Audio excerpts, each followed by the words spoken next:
Yo, what up, what up, what up? It's Trading Tuesday. And what are we doing today? We are gonna do trading. As you may have seen on our YouTube channel. Wait a sec, we will make it pop it up. And let's go, where is the desktop? Here. Here you can see YouTube channel's RATHON's Gaming Corner. And here we published a video yesterday called Clean the Houses Part 1, and today we do actually Part 2. And this is NOMAN's mass trading. Yeah, we show you how we make the millions, how we make the money, and today we actually gonna show you how we actually do the money. And we were wondering, we do not move boxes today because we already moved it yesterday, and we were thinking, should we go on a high pop chart just to have the chance to see what's going on when there are a lot of people. And when we see our friends, the only friend we have with a low pop is 300. That is still much, but we can go high, and we want to have a check on how much money we actually can make. And when it comes to trading in the verse, people ask us, how much money do you make per hour, or how much money do you make an hour? And our response is basically always the same. We are no Catholics. There is no such thing as an hour.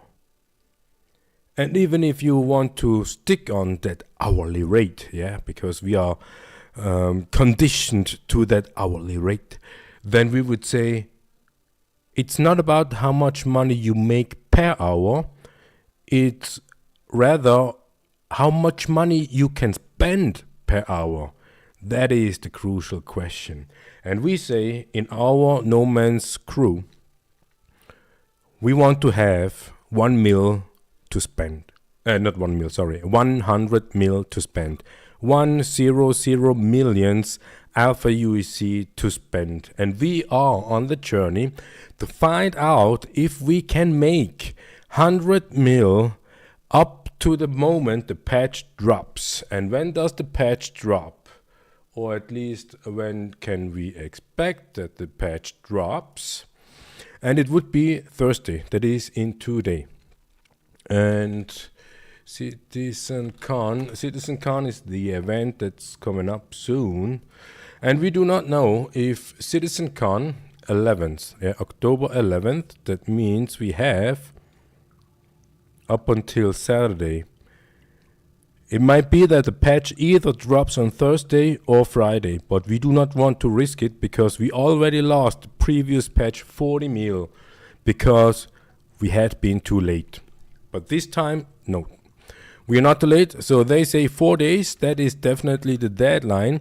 The question is, will the patch drop before the event starts, or will the patch drops at the moment the event stops, finished? And this one, it is not a multi-day event, at least as we understand. It is just Saturday for 2 hours and that's it. And so, yeah, we are on the road, right? We are here back again at Arbitrary as usual. And we want to have a check on our body. What do we have? What do we have? We got the P6 sniper rifle, but we do not, the ammo, but we have Karna, which is a bad combination. And other than that, a mixed bag, yeah, as if we puked out of pyro with the armor combination, but that's okay. We don't care. We need to check on our health because we will travel a lot today. And when we see health, what do we have? Water level 100, energy 100, everything is good. Everything is as if we died. But we woke up in the hab, so we didn't die. And the one question we have is basically at the beginning, with what ship do we do that? Because we travel big distance here in Pyro as usual. Pyro has very, very long distances.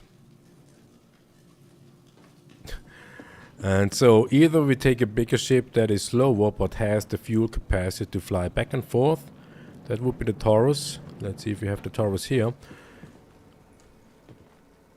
And the other thing would be the Asgard, our favorite, of course. But we can have the smaller ones, and the smaller ones gives us opportunities the big ones don't give us. So we have the Asgard here, we have the Taurus here.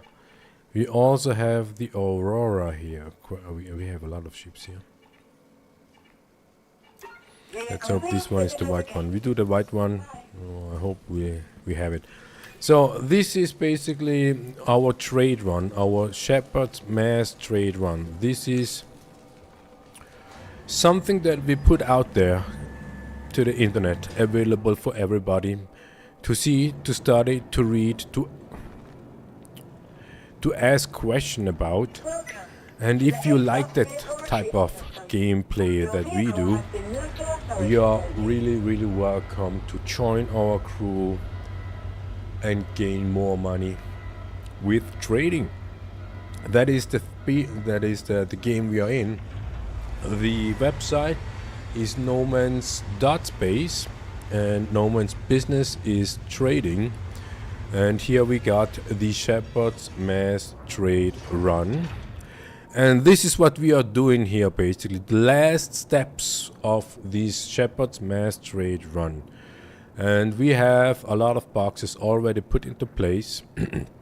And we are doing the selling aspects, requirements, goal, consider. This is just like this is the planning and logistics.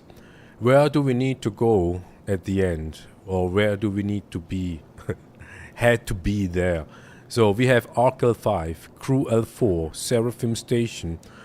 That is in Stanton.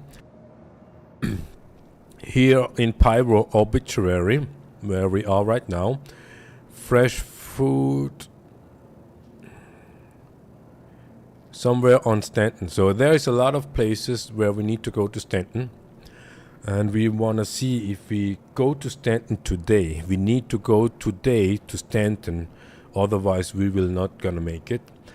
Destination for Pyro. Destination Pyro for liquidity. Yeah, this is important. We just do that to be liquid. To have enough money to continue our mass trading. This is not where we actually make the money. And you see here, we got Pertilium on the list. And we say, we do not do the Pertilium to make money. We do the Pertilium in order to be liquid enough to continue making money. Yeah, and this is basically, it's open for everybody. Our website, nomans.space/trading. And down there you see all the stuff, aspects of trading, what we are doing. So far, I mean, we do a lot more than we have on the website, but maintaining a website is a lot of effort, just let you know that. So we have the right chip here, the white one. We should have white armor, but we don't have. Question is, should we? Yeah, keyboard is interactive, keyboard is lagging, and we are not sure if that is because Star Citizen is lagging or we need a new keyboard. The only thing that changed was updates, patch drops. Not the major ones or not the minor ones. It was within the 4.3.1 and two patches, one of these hotfix patches. It started. Nothing changed on our equipment. Nothing changed. Just the patches. All right. So we haven't prepared music. We wanted to start at 7:30 p.m. in order to have close hours. So we started 7:30 p.m. Now it is 10 minutes already gone. What does that tell us? You do not make millions in an hour or per hour, because it already takes you more than 10 minutes to start your computer. See? Interaction delay. We are fucked up. God fucking damn it. Yeah, you see mouse works. We press forward, doesn't work. Joystick is not connected, we cannot move.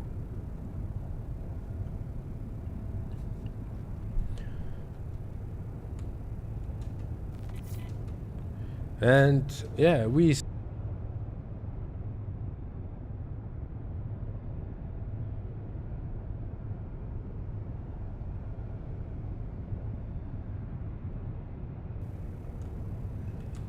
god damn it, god fucking damn it.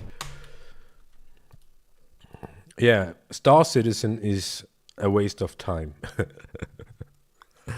And when we say there is no hour, we basically say there is no time. And when we say it's a waste of time, it is, we will do a video about that. When time does not exist, what is it that is actually there? And the only one thing that is, oh, but there is an hour. No, we measure an hour. But somebody invented the hour so that we can measure the hour. So the hour per se is intellectual property. And the owner of the intellectual property is the church, the Catholic Church. And that's why we say we are no Catholics. But when we say Star Citizen is a waste of time, it has a double meaning. And it's now definitely 1940, 10 minutes. And we haven't done anything. I mean, we walked into the hangar, we checked our body, checked our health, but we haven't done anything. And we are now reloading again.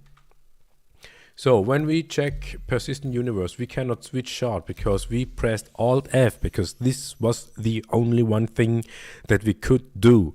We couldn't do Control Shift S to open up the task manager. We couldn't press Alt Tab to switch out of the window of Star Citizen. Nothing. We do not know what happens. Either it's the RSI launcher or Star Citizen is fucked up, or even the keyboard is done that we cannot interact properly. But what we also can say is this interaction delay, we only have it inside Star Citizen. We do not have it in the browser, we do not have it in the video editing, we do not have it anywhere else but Star Citizen. And that let us know that we do not need to buy a new keyboard. It is Star Citizen that is broke as fuck. And we have a high tension right now, because if we cannot do that today and tomorrow, we will lose 60 mil. It's way more than before. So Alt N worked. Let's see. 15 minutes, yeah? Imagine we would answer your question. How many millions do you make per hour? Will we need to say the first 15 minutes we don't do anything. But yeah, we still have 45 minutes to go. So we go to Bloom and check out if we cleaned the houses properly, and are there locations where we have boxes laying around waiting to be sold.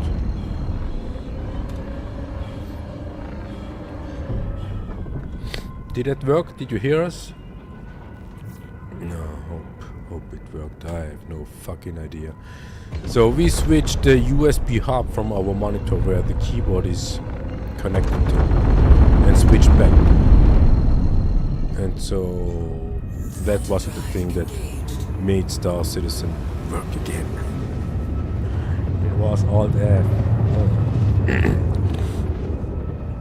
Yeah, and this IAE event that should start at the same moment CitizenCon starts. There will be plenty of ships. Over 100 ships will be... No, over 100 ships are down there. Not at Ravine, but available to fly. And there will be a selection of ships we can have for free flight. And we are asking ourselves, are we focused on the free fly ships? Or are we focused on what ship we should pledge? Yeah, we are very, very happy with the Asgard pledged ship. But we are missing the M2. The M2 is a ship, Crusader Starlifter M2. We bought it in-game. You spend 30 mil, yeah, 30 mil in order to get the M2. and we used the M2 basically every day, and if not definitely a couple of times within a week to move the boxes, and they took it away. And we had 100 mil, and we were thinking about rebuying the M2 because we could have bought 3 times an M2, but we thought, why should we spend another 30 mil for the same ship they took away? Star Citizen took away, CIG took away, Robert Space Industries take away your ships. Should we spend another 30 mil on that very ship they took away just to find out that they will take it away again a patch drop later? And so that's why we didn't buy. And here we are lucky, not that very lucky, but we are lucky. Here we can sell at Lasium 10 SCUs. It is out of stock, 0. We can sell all the 10. But we do not know the prices here, but we know this would be something like almost 20k per SCU. And we have 10 SCU, that is 200 plus.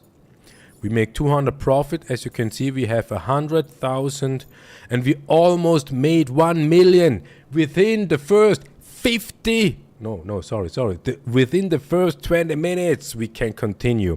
We see here Pertilium, it is out of stock. We come with 19. We can sell all right now, but the problem is the best price of Pertilium is 224.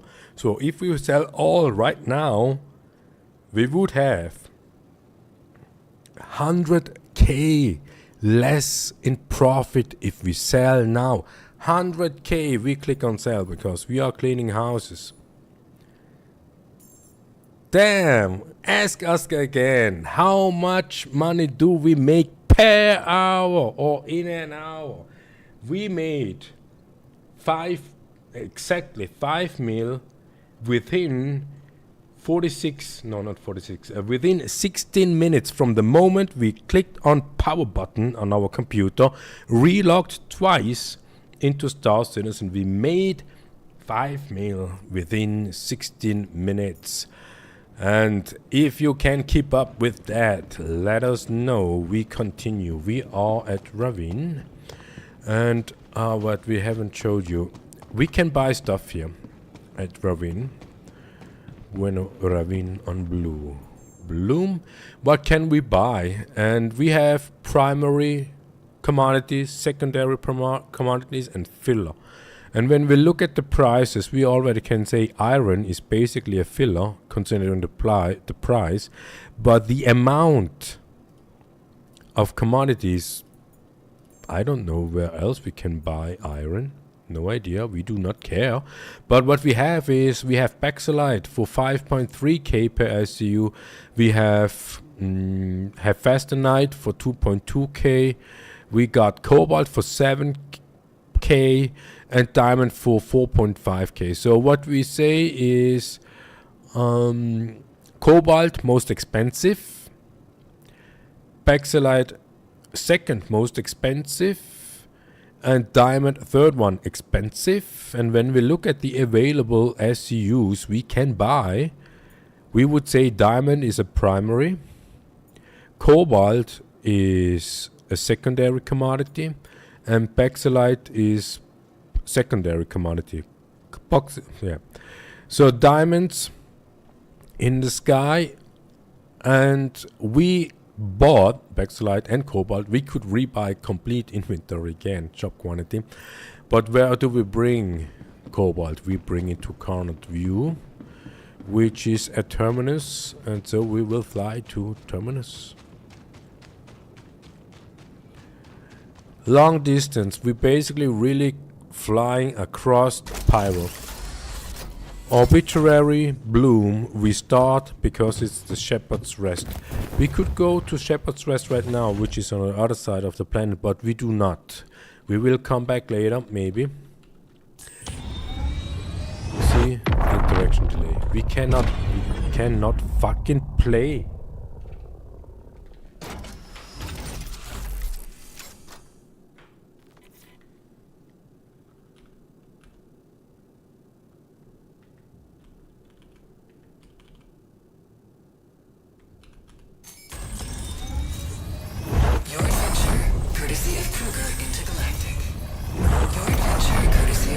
It is depressing.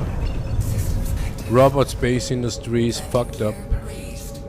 CIG fucked up. And of course we can say this is an alpha. It doesn't need to work. It is allowed to have bugs. It is allowed not to be functional. And so yeah, I mean, if we would be casual video game player, we would say it's a fucked up, we do not play anymore. But Star Citizen is no video game, and we do not play video games, we play Star Citizen. Corner view.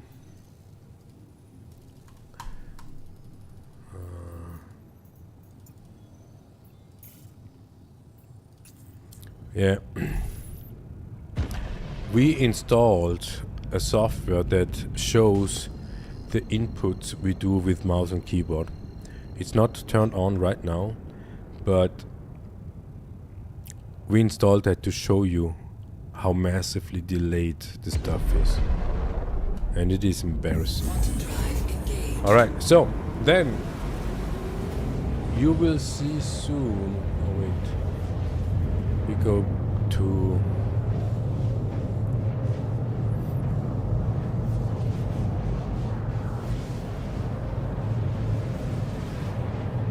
CitizenCon.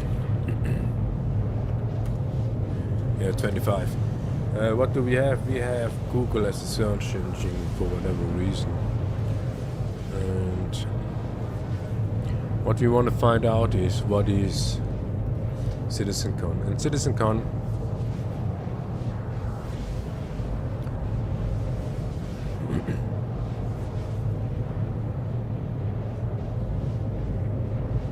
did they just update this website?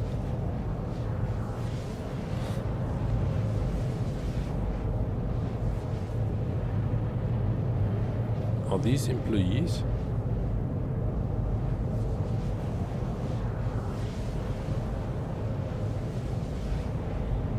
In the IMAX kino.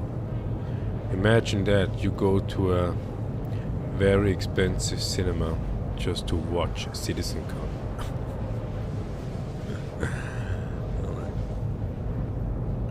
This is not what we wanted to show. We wanted to show what happens previously in CitizenCon.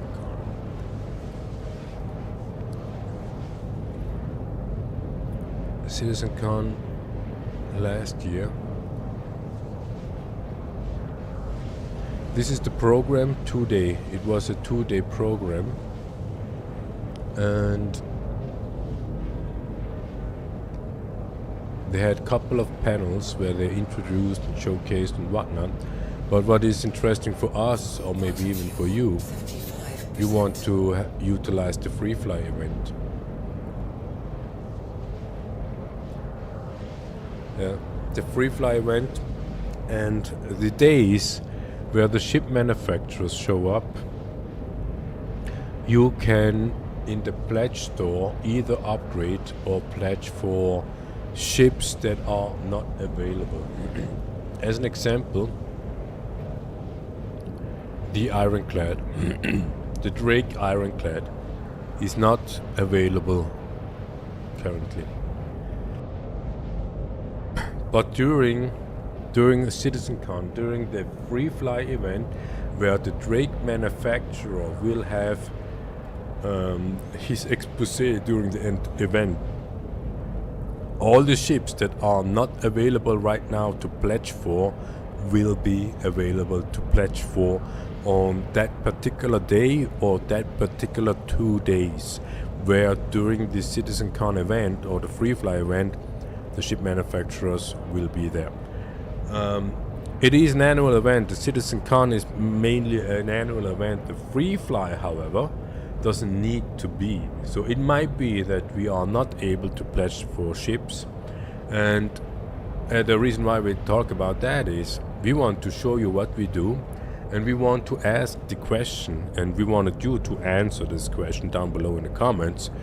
Is the Drake Ironclad, no matter what version of that, either the standard version or the Assault, we wanted to know from you guys, will fit either of them into our gameplay style based on what you see here today in our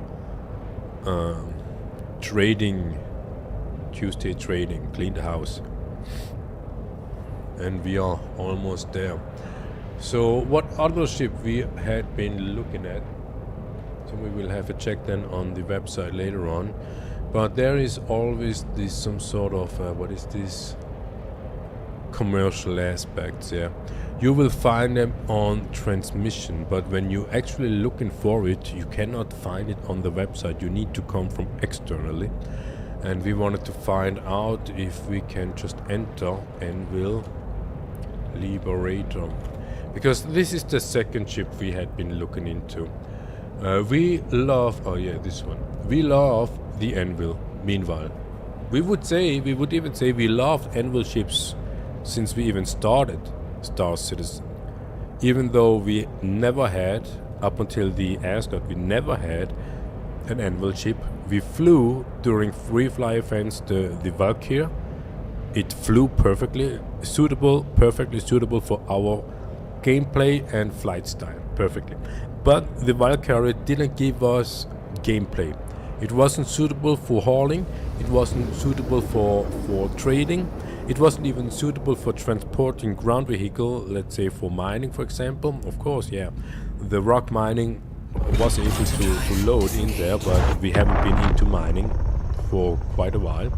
So the Valkyrie didn't give us any sort of gameplay, but the ASUS did. And the ASUS flies pretty similar like the Valkyrie. So again, we cannot move.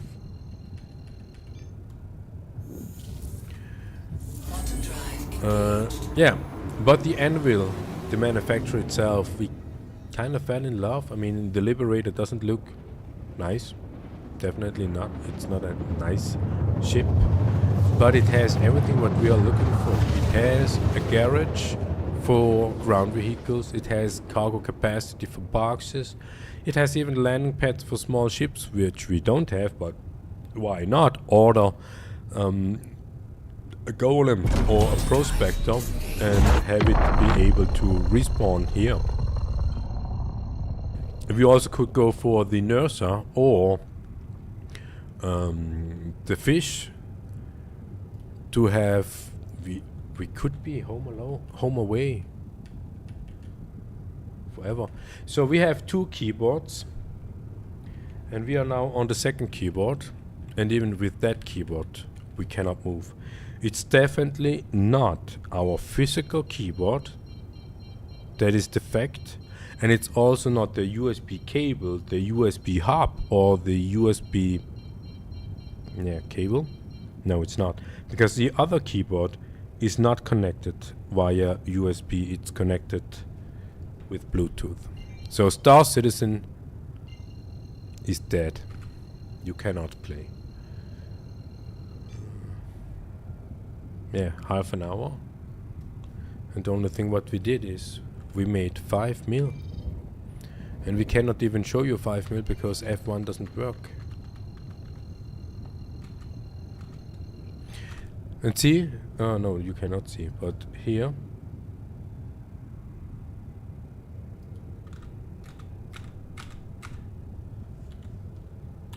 Hello. Notepad.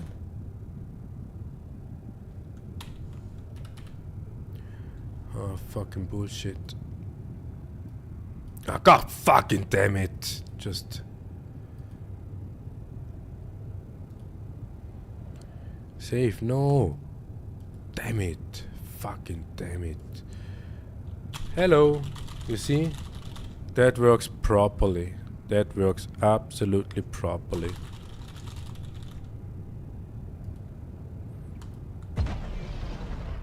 Now it also works. It didn't work before. It is... yeah. We make the best out of it. So there are some ships down there.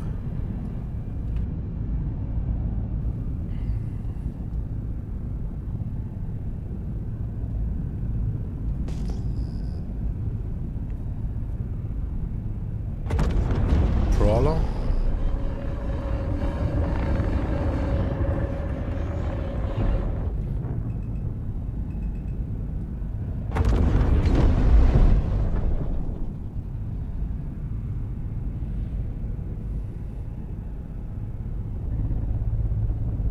Carnot View. We bring Basilisk and Cobalt to Carnot View. Now I know why we almost crash and why we usually almost crash, because the N key doesn't lower the gear. And every time before a patch drops is, CIG makes sure that the game is slightly more broken than it is usually. And then when the patch drops, either the patch solved all problems, or when the patch also sucks, it just continues sucking. We're just not sure if we saw something moving. I'm not sure. Alright, so commodity shop, Carnot View. We can buy diamond laminate, also only 10 SCU, but we do not buy, we only sell. And here you see what we have down here. 1,200 SCUs of commodities. And we see here out of stock. And my dear friend, it is now 30 minutes into the game. We have 8 SCUs, 22 boxes. We click on sell because they say it's maximum. So we made another 1.7 mil.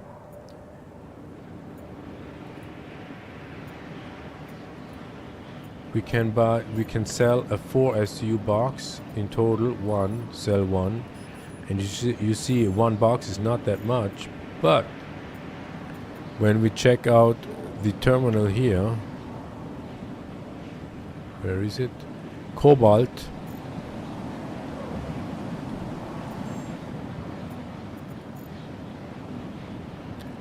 Cobalt. Maximum inventory. You can bring maximum 180 SEUs and you will fill up shop's quantity. And then we have a check on Basilisk. Basilisk we have for some reason more boxes.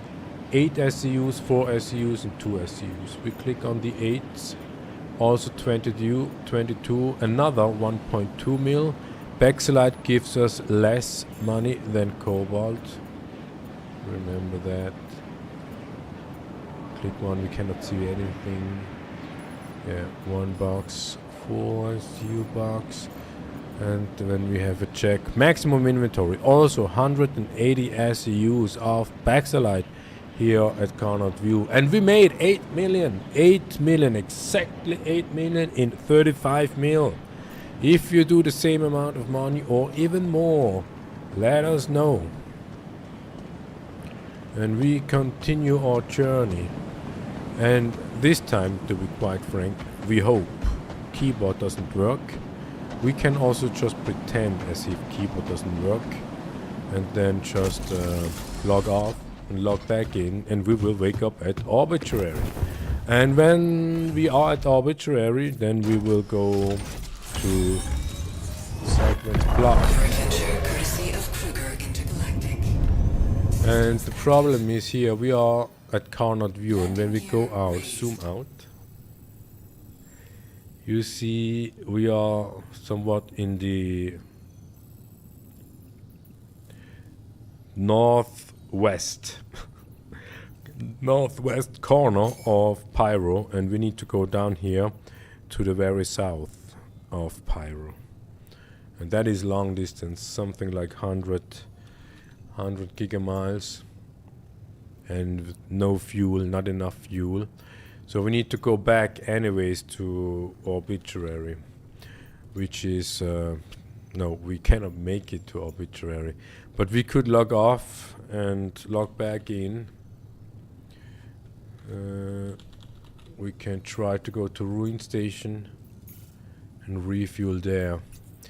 When we do the actual trading, we also have the same issue.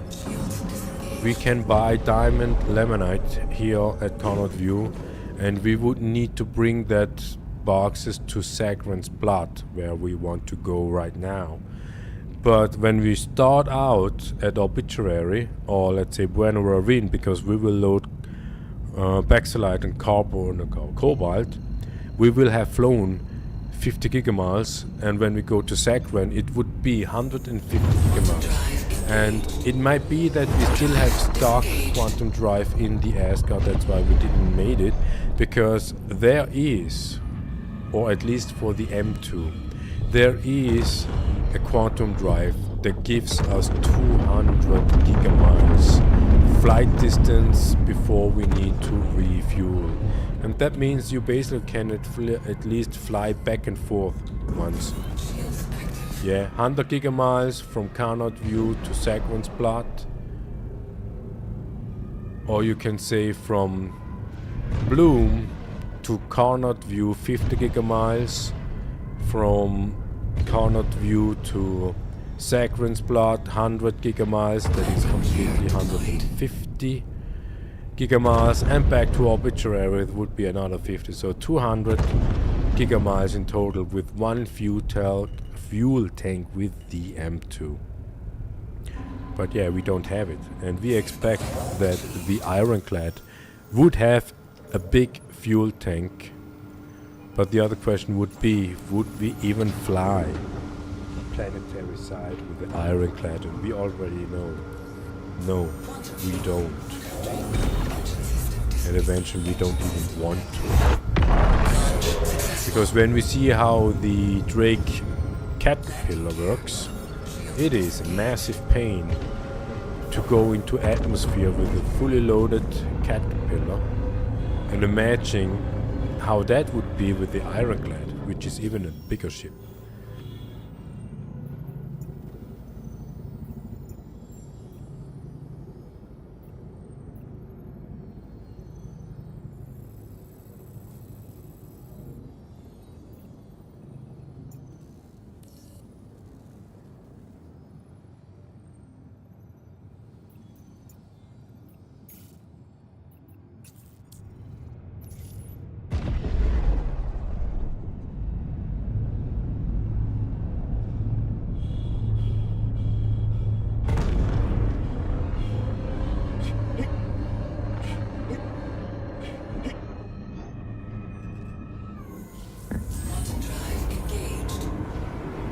Right now, and we had been muted for a lot of time, so we were basically talking about the Ironclad and the refueling stuff. I have no idea how our quality is bad.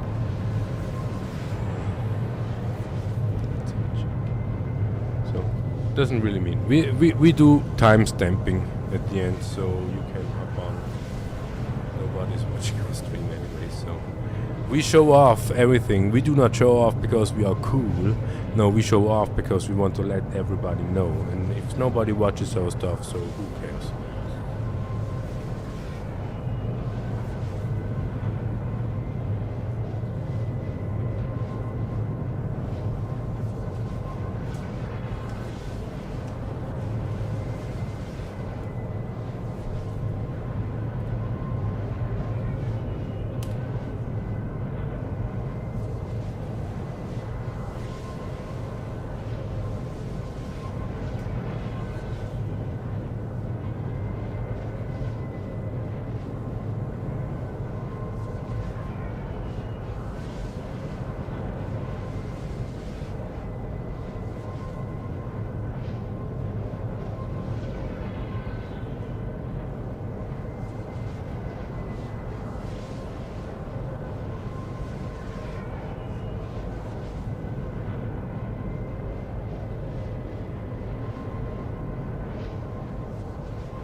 We changed plans. We do not take out the Asgard nor the Taurus yet. We will refuel because we want to utilize the small ship.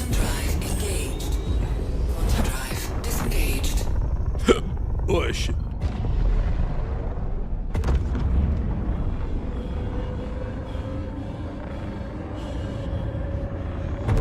We want to utilize the small ship at Sakran's plot. Because last time we got sniped.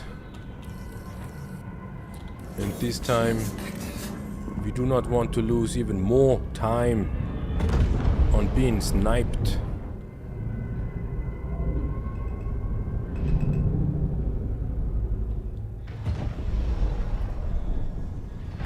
Landing gear deployed.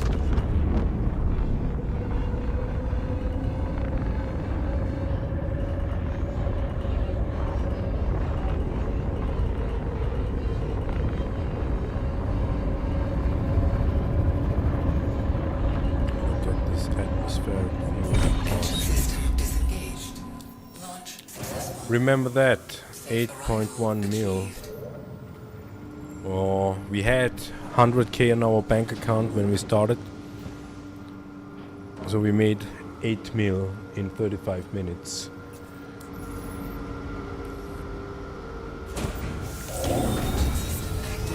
Quantum fuel 100%.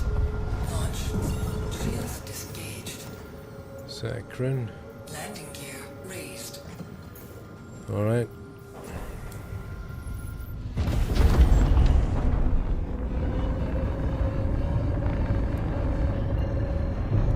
Now you see when we enter or when we route to Sakran, we will fly to Pyro 5. But Sakran's plot is on Pyro 4. So how can we jump directly to Pyro 4? We jump to Pyro 4. While we are jumping, we reroute again to Sakran. Exit. And now we can jump to Pyro 4. Quantum drive disengaged. Quantum drive engaged. This will be a long jump and we are switching back to the desktop.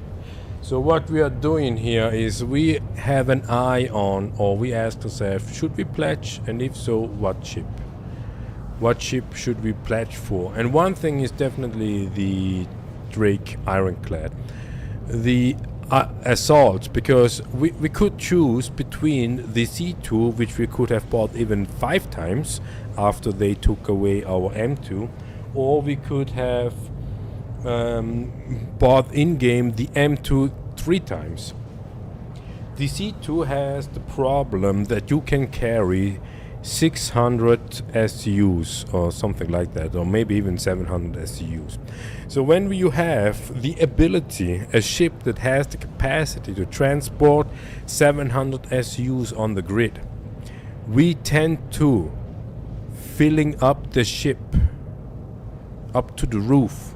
And the problem is, when you have that amount of SUs and you will fill it up, the risk and the loss is so much more bigger that even we can say we cannot and we will not want to lose that amount of money.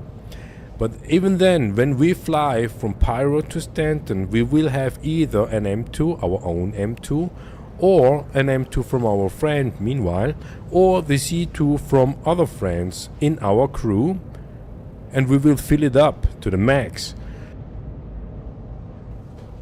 So we will have the risk anyways when we bring the boxes to Stanton that we will utilize a big ship. But the M2, on the other hand, the M2 has a different cargo specs. Cargo stats. Starlifter should be something like, not this one, but on this website is a cargo stats website. Page stats. Yeah, whenever you're looking for something you don't find it, but here the C2 says 700 SUs grid capacity, And when we are looking for the M2,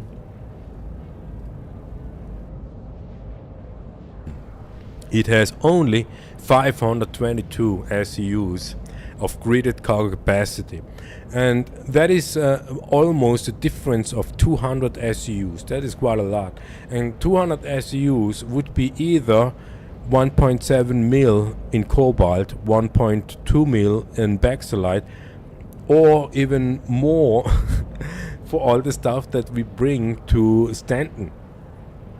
And the same question goes for the Ironclad. The Ironclad offers us a cargo capacity, the hauler version will give us the opportunity of 1500 SEU somewhere. Yeah, like we said, whenever you're looking for something, you do not find it. But what do they say? Interior, yeah, 1536 SEUs. Gridded cargo capacity in the Ironclad cargo version, and the Assault. Quantum fuel 50%. The Assault only gives us 1252 SEUs gridded cargo capacity. That is a difference of 400. You see the difference, right? The Starlifter C2 compared to the M2 gives us a 200 SEUs in difference, and the Drake Ironclad Standard and the Ironclad Assault gives us 400 SEUs in difference. And with the same thought that we utilized the M2, yeah, you are limited in capacity. That means you do not fill up, I mean, we filled up the M2 up to the roof, but it is less value that we would lose if we would crash, if we got pirated or skill issue or whatnot. And when we get attacked, the M2 has a little bit bigger, better shields that means it lasts longer, and it has more weapons for self-defense. Of course, when there is a swarm of, let's say, 3 or 5 combat fighters, doesn't matter if small, medium, or even heavy, we will be done in less than 5, definitely, in the M2. And that would be certainly the case with the Drake Ironclad, at least we assume. But when we have 400 SEUs difference in cargo capacity, the Ironclad Assault still has more SEUs in capacity than the C2.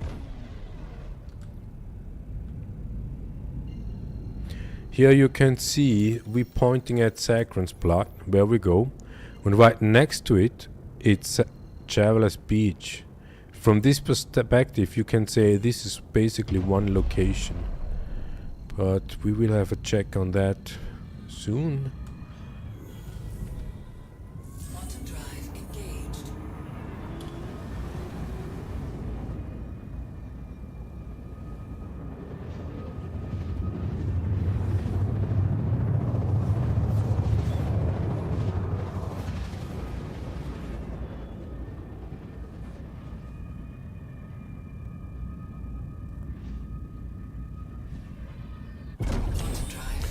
Nighttime, so we are Sacron's plot here, and this should be Traveler's Beach. As you can see, they are basically neighbors. We do not check what's going on. Why is our ship tilting? Okay. So here, Sacron's plot, we got 2 ships. One is actually moving and the other one is not. So question is, what are we doing here? Do we do pirating? Do we do descent, defend ourselves? Yeah, look.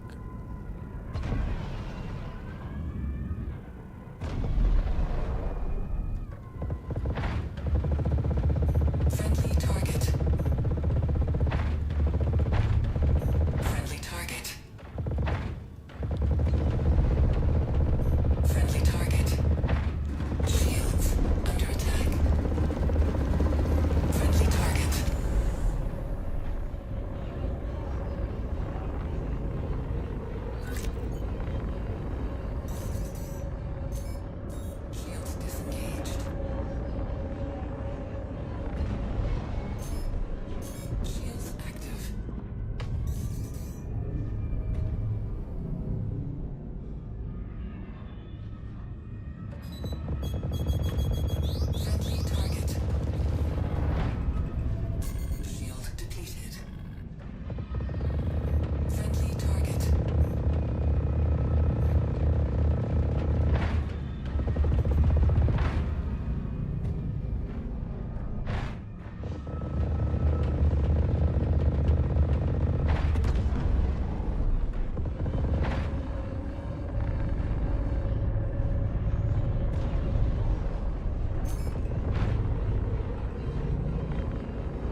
Yeah, he's running off right now. Usually we don't do this type of stuff.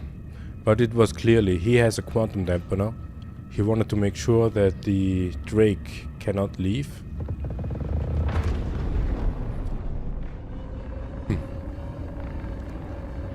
Yeah, and he left. He will come back anyways. So, where is Saccharin?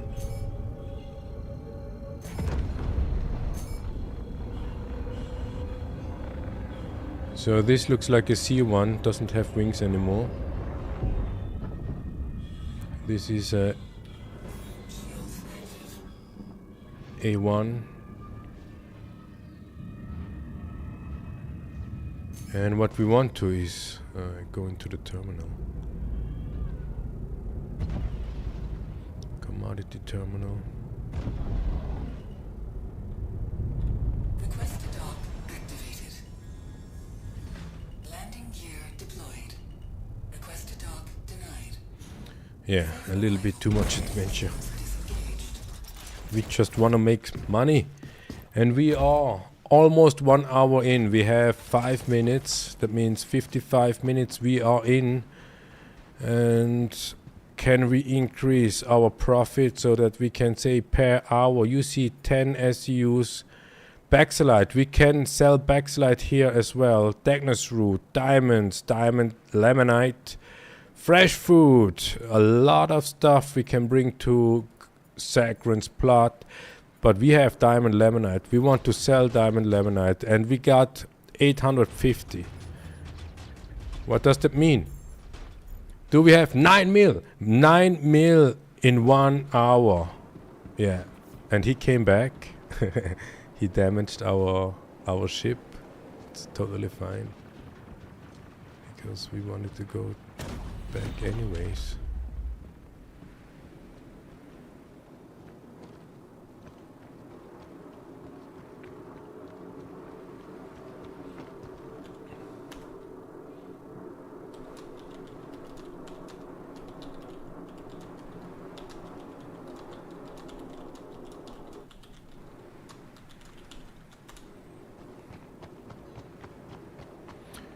Yeah. Corsair at Saccharin.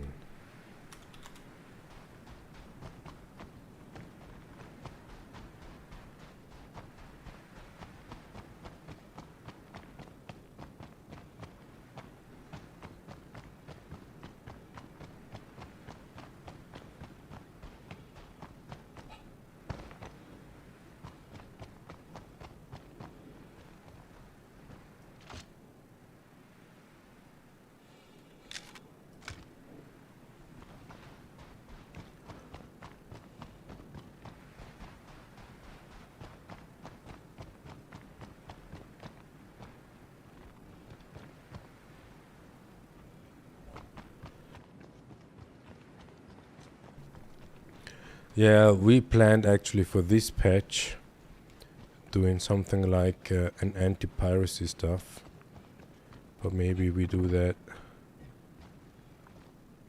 later.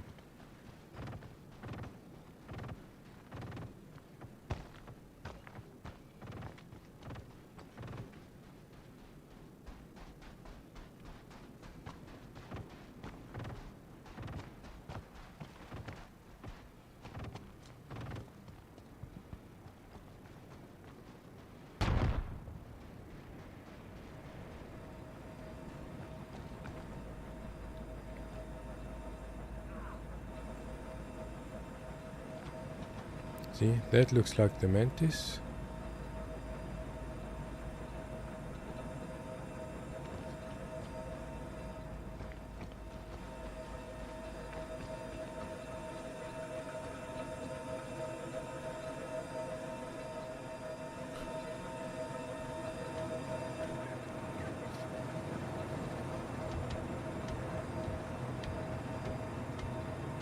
We totally risk to die, we don't care. We will respawn at obituary.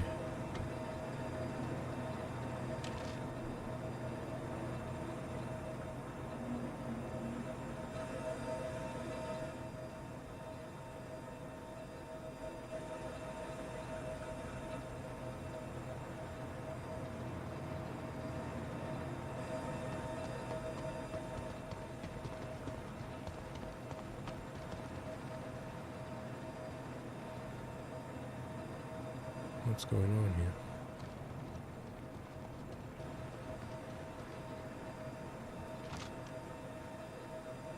He's shooting a parked Hull A.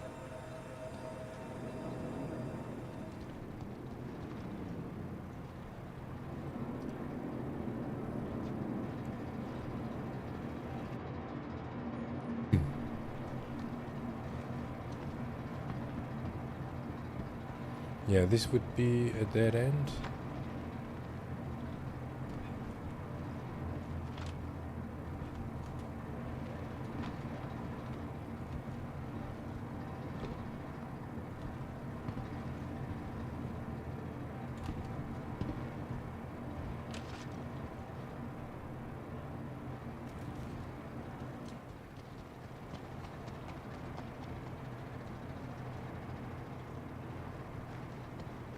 What are they doing?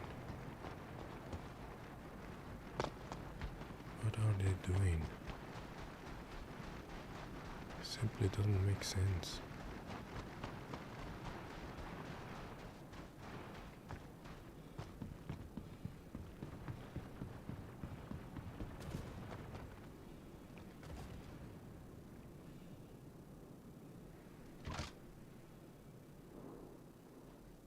That's another Hull A. It's not the Mantis.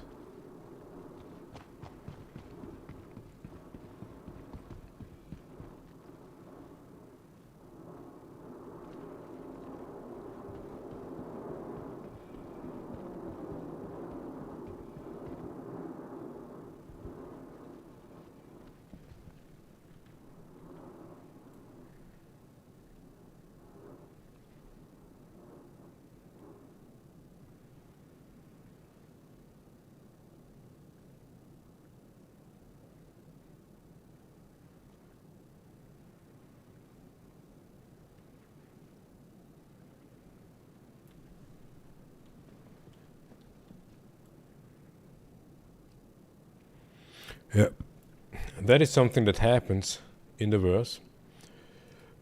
You plan on something doing, and then all of a sudden you do something else. We just wanted to sell our stuff. That's it.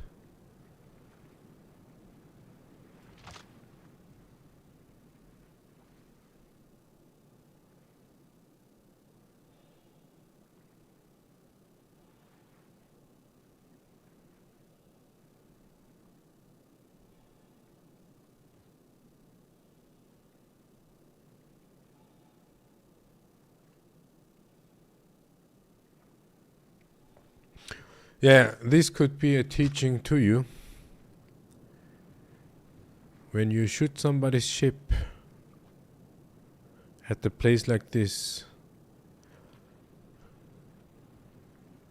the owner of the ship has all of a sudden something else to do.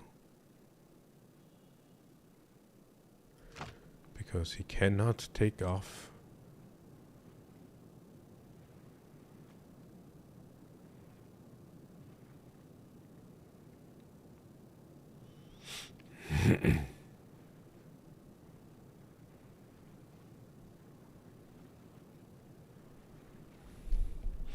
So if they would have been pirates, but they're not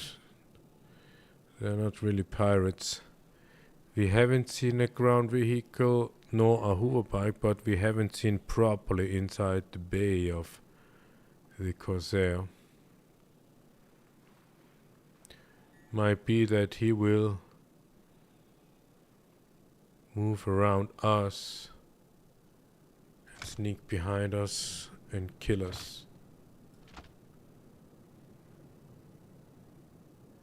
And it might be that he even sees us.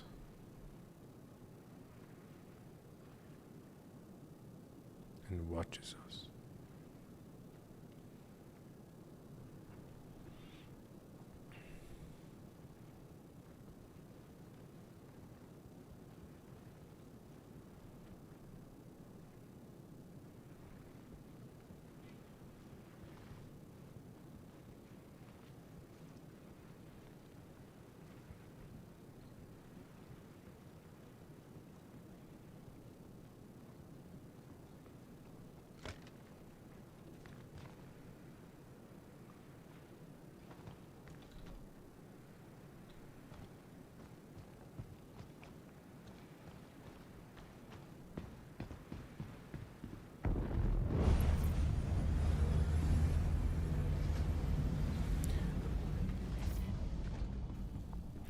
So the owner of this ship is still on the server.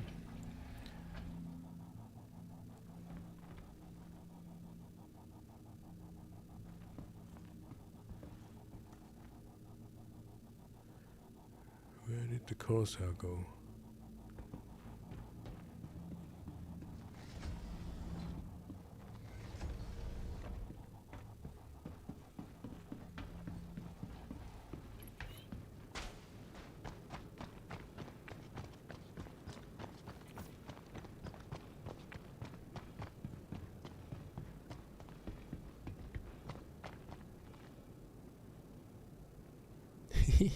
That was clever. My question is, just turning off the light, why haven't we seen anything? See? That is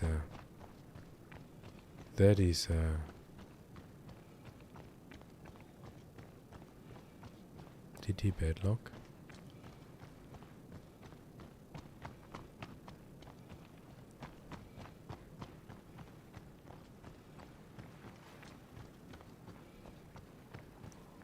Or a hacker. Yeah. There is no indication of hackers on this shard.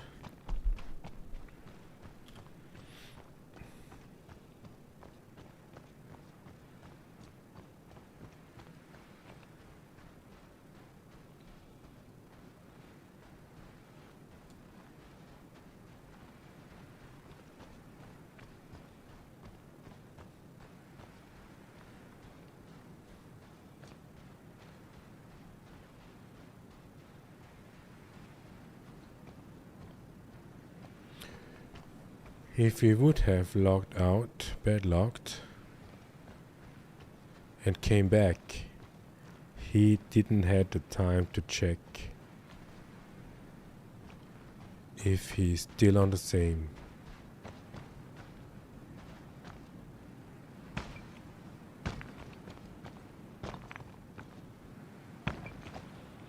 What he could have checked is the members list on the shard. That is something you can do from the bed, and then you know, oh shit, still the same shard.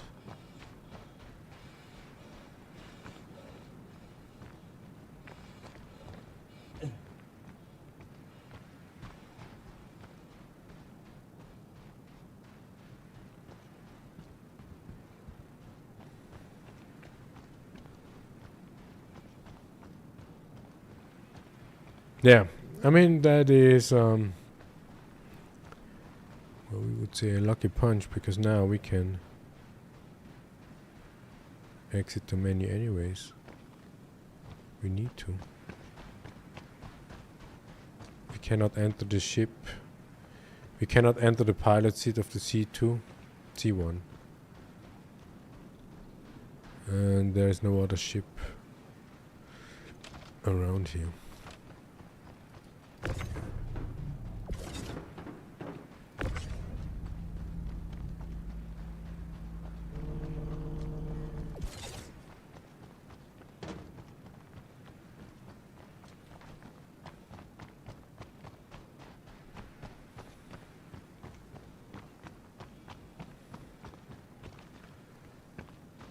Yeah.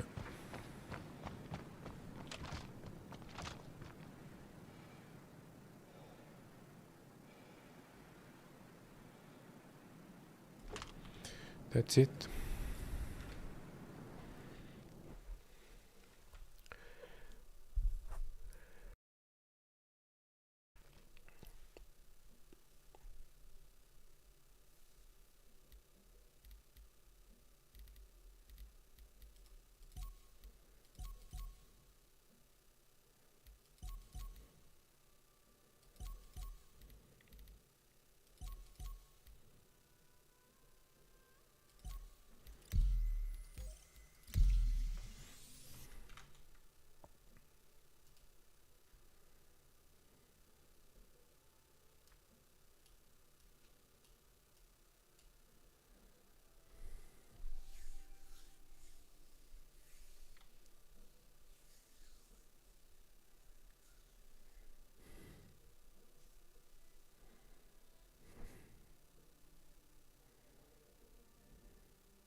Alright, we are back at Obituary.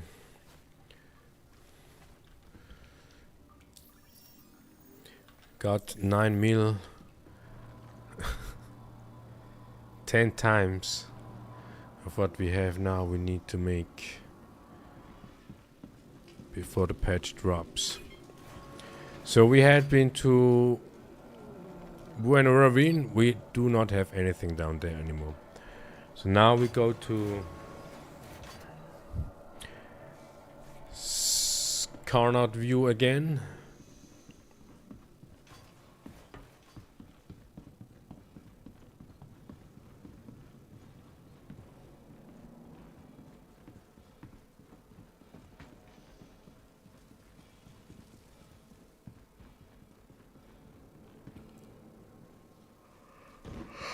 The ASUS vehicle retrieval system. We basically could do that over and over Your again. insurance claim has been sent. Vehicle, please visit us again. Wild times.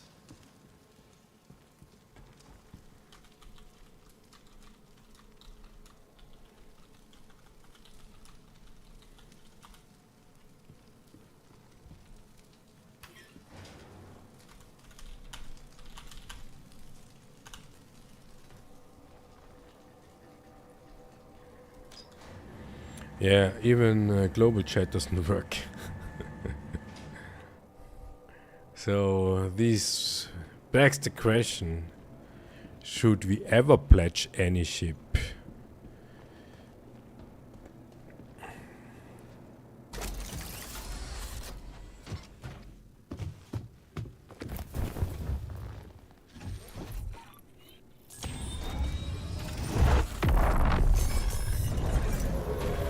Joint venture courtesy of Kruger Intergalactic. Systems active.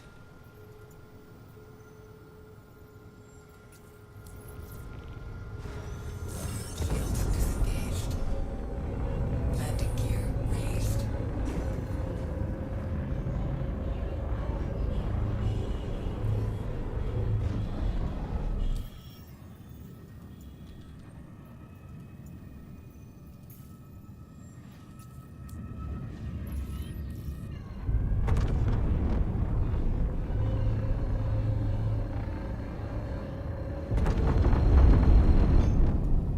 Quantum drive engaged. Alright, be right back.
Cannot view. We are at 1 hour and 20 minutes. Quantum drive engaged.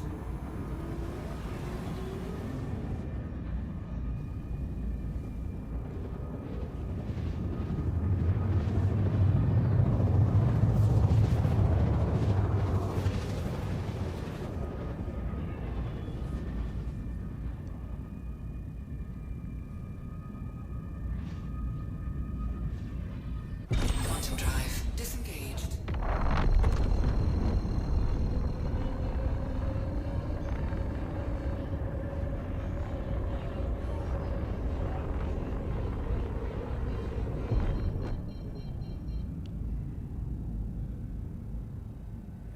Ooh, potence. Potential target for pirating.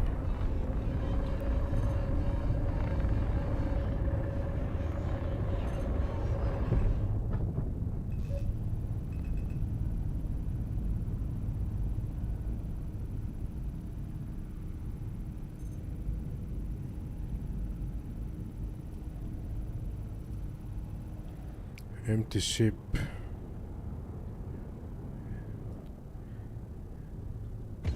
Yeah, this is also a new feature. Your forward thrusters will be disabled.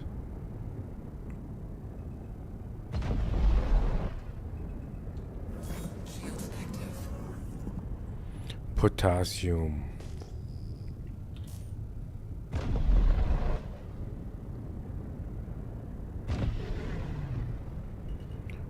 What that weather looks like as if it's somewhat bugged. No idea.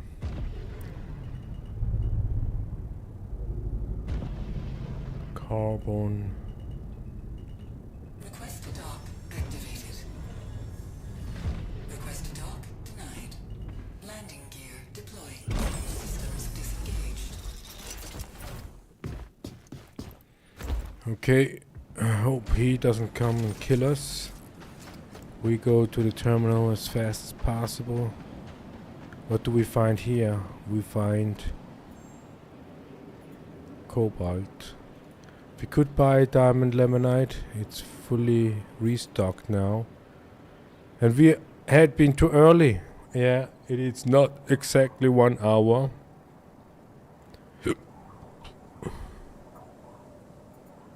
It's not exactly 1 hour. We would need to wait 1 hour in order to have out of stock and therefore the best price.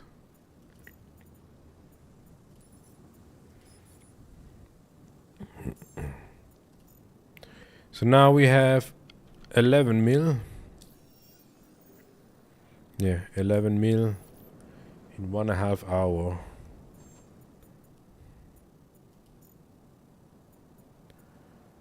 That is 6 SUs.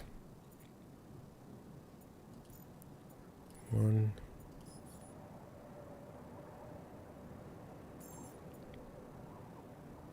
Come on. The non-existing loading screen. Yeah. 1.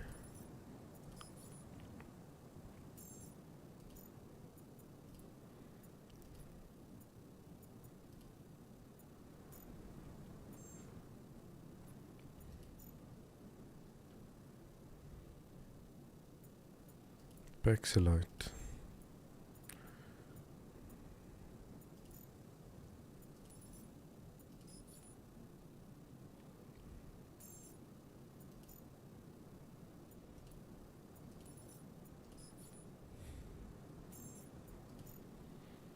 Yeah, so much to per hour. There's an inventory cycle that changes every 12 minutes. Is a change in SEU and or change in price.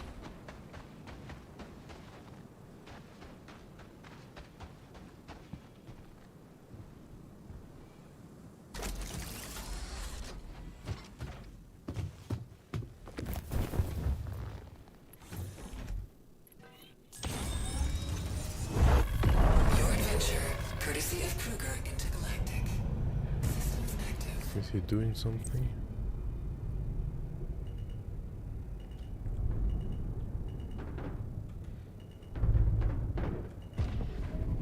Safe arrival achieved. Self-destruct activated.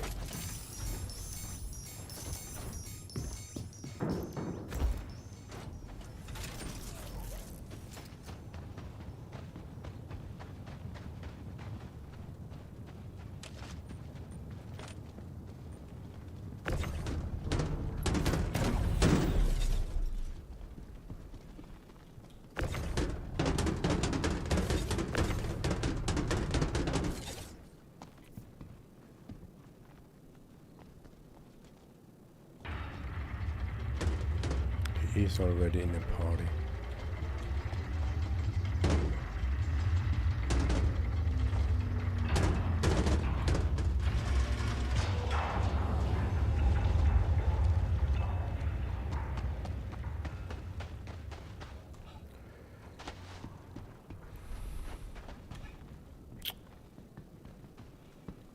Yeah, kill us.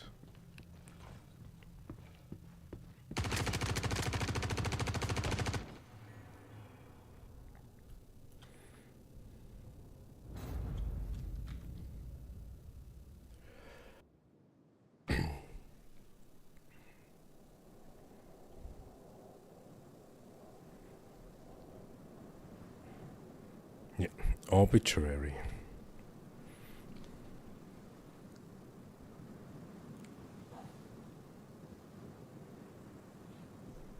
Can you sell potassium?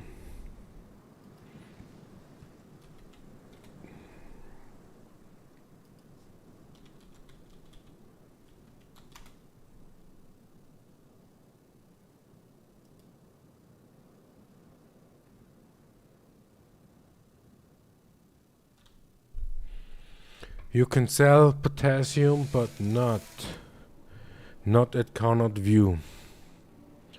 So that means he did contract.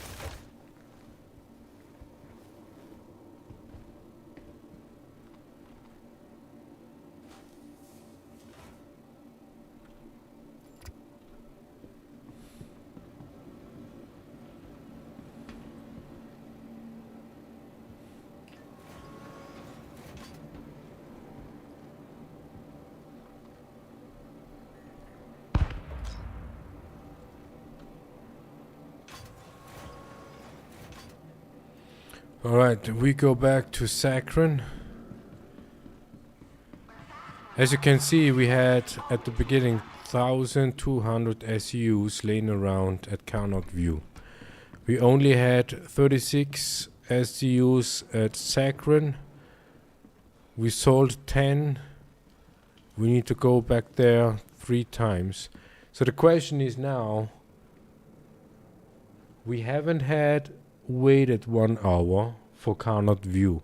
If we go now to Saccharin, we still not would have 1 hour. That means that we cannot sell 10 SUs of diamond lamanites at Saccharin right now. And that would be not that big of a problem when we can sell 6 SUs, then we would be down at 20 SUs. That would be 2 times 10 SUs then. And that would mean in 2 hours. Now we have 9 PM in our time here. And when we just look at what we have here at in Pyro, then we would spend definitely 4 hours full cycle to be able to clean Saccharin's plot. What we didn't check yet is, do we have boxes at Traveler's Beach? Probably not. We should not. There is no reason to. Your adventure, courtesy of Kruger Intergalactic. Systems active. But we're gonna do a verifying just to make sure. Shields disengaged. Landing gear raised. Here again, we routed to Traveler's Beach and it points us at Pyro 5. Engaged. But we know Traveler's Beach is not on Pyro 5, it is on Pyro 4. So we reroute to Traveler's Beach and we can jump directly to Pyro 4 now. Quantum drive disengaged.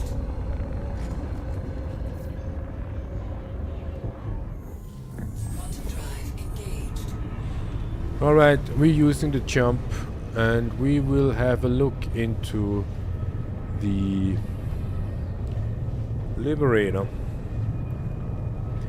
The Liberator is a ship that has a ship loaner matrix, right?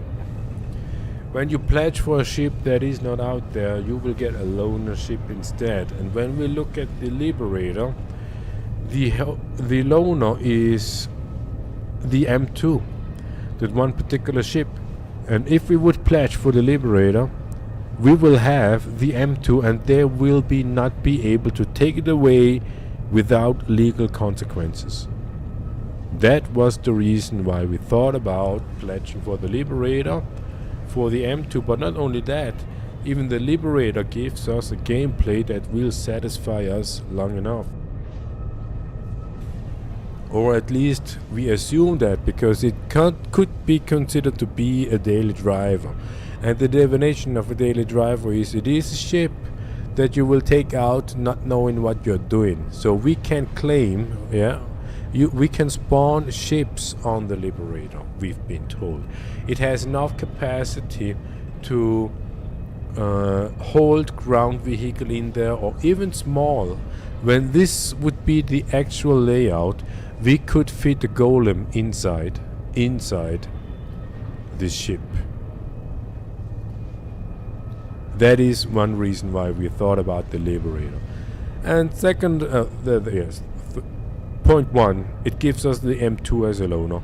Point two, we will have enough capacity for ground vehicles and can spawn small vehicles onto the ship. Point three, it has enough cargo capacity to be able to do hauling. And point four, it is an anvil ship. It is not the same form factor as the Valkyrie or the Asgard or the other two ships, the Paladin and the other one.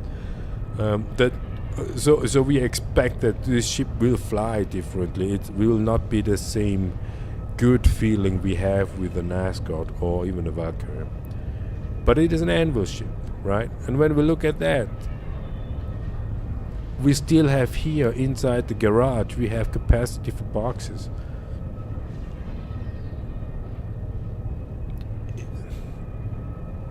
That JPEGs that they offer us here is tempting, right? And it is considered to be a two-person ship. That suits exactly for our small crew of 4. So we could have 2 people inside the ship for the remote turret, co-pilot and whatnot, plus the other 2 as an escort externally of this ship. So we don't see a lot of picture here on this side, but this is the pledge store, yeah. So we do not want to, or we will not see. They say maximum crew 2, that is exactly what we are looking for. It is listed as a transport and light carrier, but it is the size of large. And the M2, the C2 is also large, so that will mean we will be able to get the ship inside a hangar with no problem. So we can load cargo into the ship inside the hangar. That would be safe. It is 120 meters. It is slow, yeah, slow as hell. 400 SCUs cargo gridded, yeah, gridded. So we still could load ship boxes inside this area here of gridded.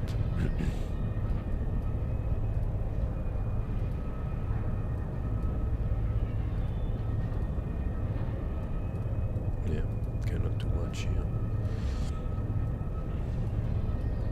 Doesn't really look nice, but who cares? Components, specs. We do not see the speed in nav mode in space. That would be interesting. 1 quantum drive, but 2 quantum fuel tanks, and they said that you can refuel the ships that you have on the hangar. Yeah, on the hangar you can refuel the ships on the hangar, and that is probably why you have 2 quantum fuel tanks. 1 quantum weaponry. What do we have? Not available. 1 double S5 laser repeaters, and 2 double S2 weapons, and 4 S3 missiles, and a tractor beam. Yeah, we haven't seen the location where the tractor beam should be, but it has one. That would be awesome.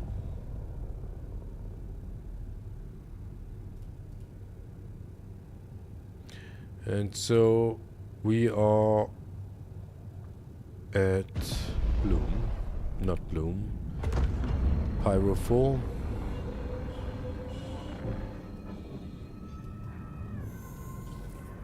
Quantum drive engaged.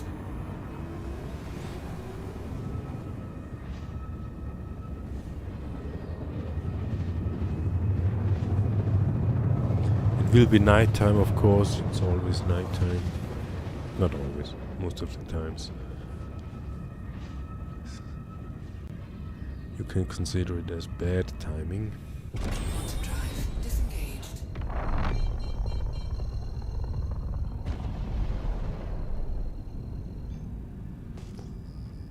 So a left should be Saccharin. Yeah. There's a ship, a vulture. Yeah, here around a lot of vultures. Sometimes even Polaris is good for salvaging.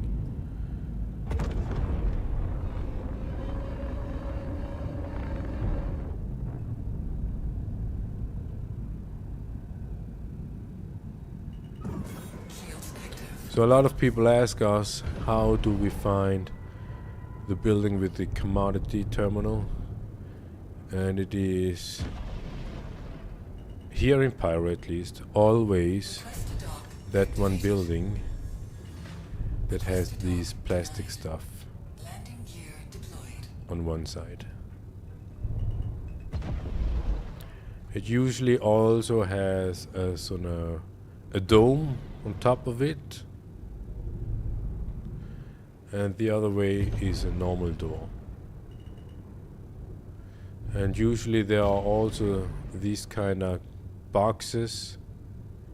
These are the indicator of the building that has the commodity terminals. Arrival. Systems disengaged. So Traveler's Beach, here we can buy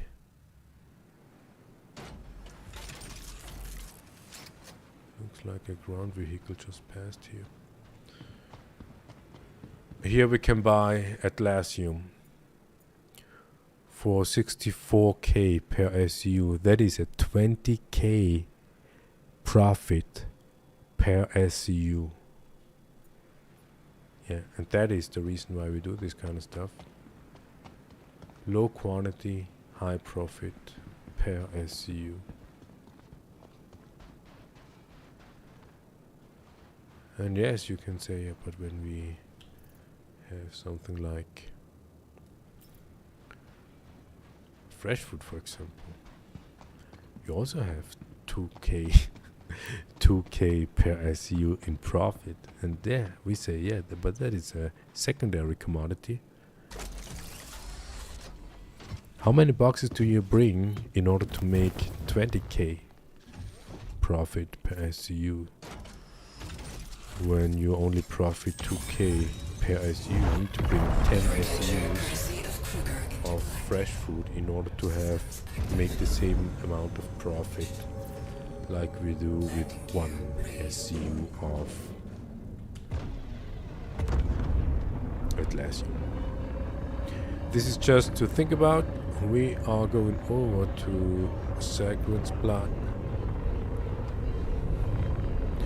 It looks calm now, nobody's here, just the vulture, but the vulture looks abandoned without scanning and checking. Here to the left, what is there? Turret? No, Some rocks to mine. And yeah, there is a vehicle. And we can target the vehicle. Not. This is Star Citizen. Where is it? Here is it. And it is a terrapin. Doors seem to be closed. And it looks fairly new. What does it tell us?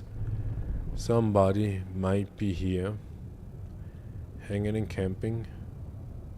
And if he gets shot, he would respawn inside the terrapin for as much as he can afford. Yeah.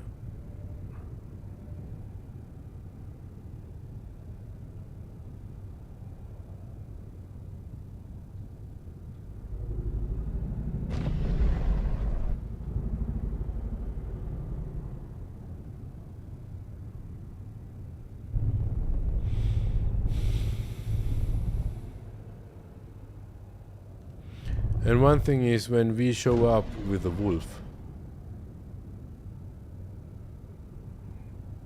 we cannot be a target of pirating because there is nothing to pirate. The only one thing that you could pirate, I mean pirating is stealing, yeah, that is the word for maritime stealing.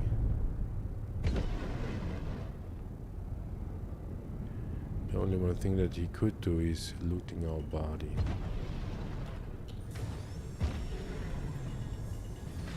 Landing gear deployed. And our body is empty. Safe arrival. Alright. Disengaged.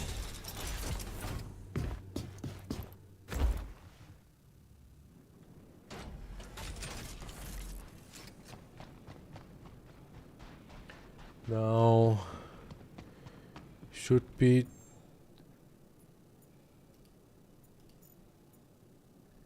what do we have? Diamond Lemonite. Out of stock. Perfect. No, 1 SU. It says out of stock, but 1 SU.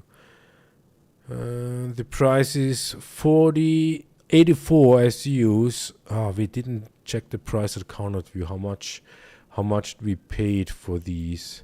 But it is another 800k profit. Not a profit, it's a revenue. So even when we say, yeah, within 2 hours, we made 12 mil. You can say, yeah, 6 mil power. Yeah, we do a thumbnail. 6 mil per hour. By now, the ratio would be that.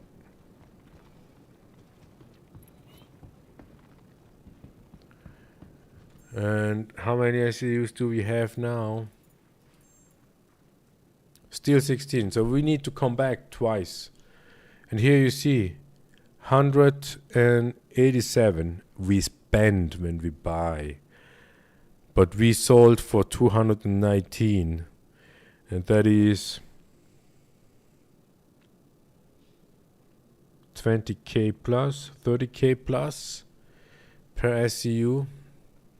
But we can buy 30 SEU maximum. And when you are patient enough and wait for the highest price, you will get that you make way more profit.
Alright, so then what are we doing here? Well, nothing. What is in between? We can go back to Shepherd's Rest and have a check on what we have laying around at Shepherd's Rest. But by now we can say respawn point is at Obituary, so when we die we will respawn at Obituary, and we can go to Pyro and die, and we will fast travel back to Obituary, and this is what we are doing. Question is, how? Do we fly back to Obituary from here, or do we log off?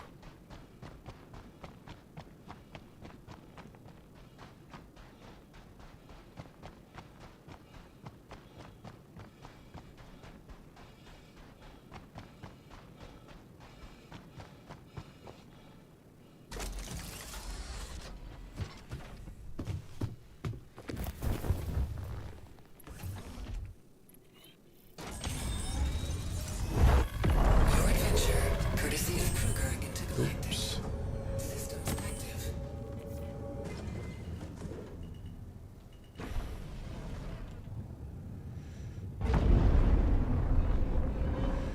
Yeah, I think we are gonna die here.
Alright, we do not go to Shepherd's Rest now. We will make our way to Stanton. Because in Stanton we have the same issue. We have a lot of boxes, and we need to go there a couple of times in order to sell everything. So we need to go back to Carnot View anyways a couple of times. And then we need to go to Saccharin twice, and then Saccharin is done.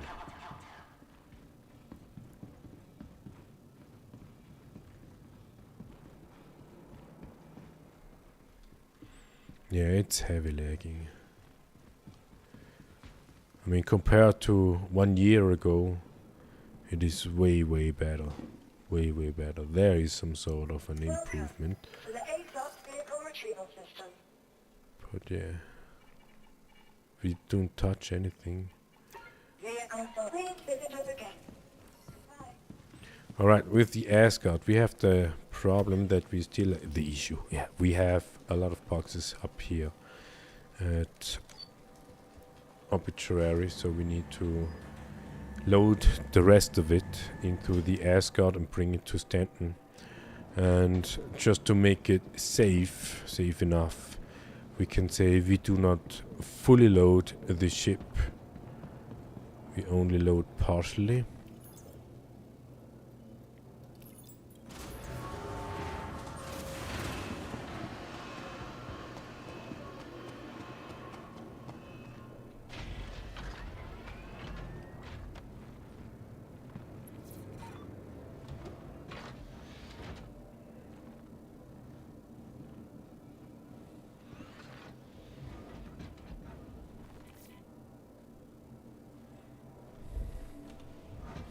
Yeah, sometimes it's really entertaining to read global chats.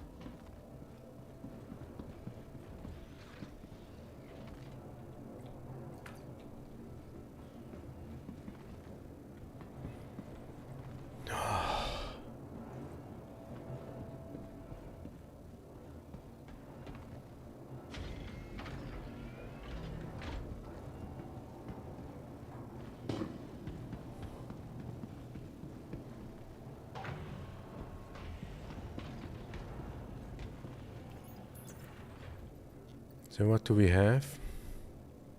260. I mean, we can fully load the ship. We could fully load the ship. So we bring Pitambu. Yeah, that is one of the key elements of our mass trading. A lot of people buy commodity, let's say 20 SUs of Pitambu, because that is the maximum you can buy at one time. And I think it is Sacrensbrot that pays the best price here in Stanton, here in Pyro for Pitambu.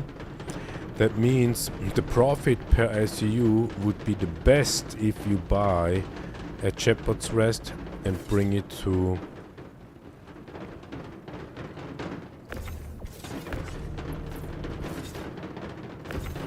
buy Pitambu at Shepherd's Rest and bring it to Sacrant's Plot.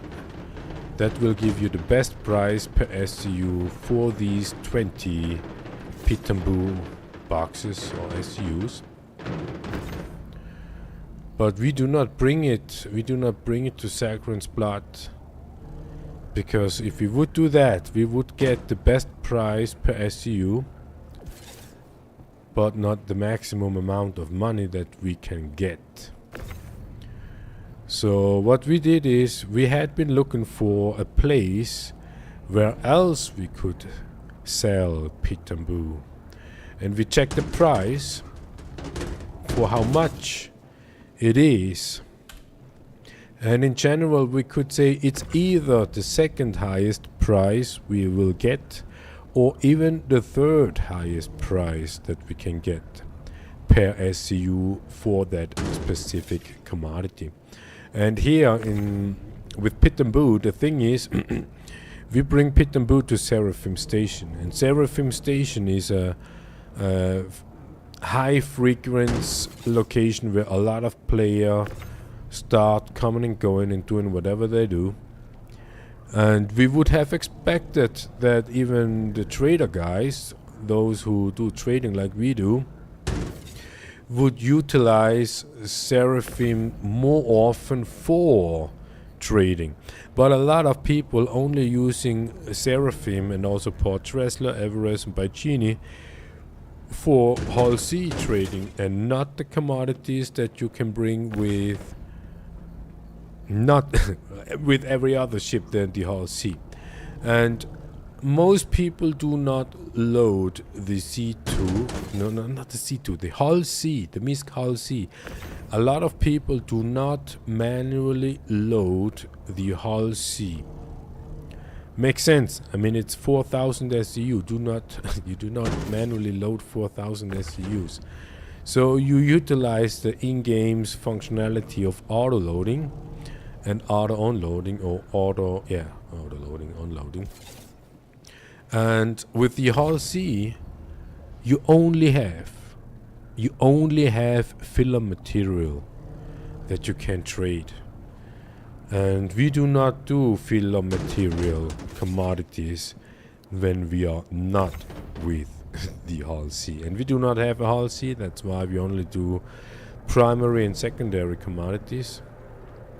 And the other traders probably as well, but usually people are for instant gratification.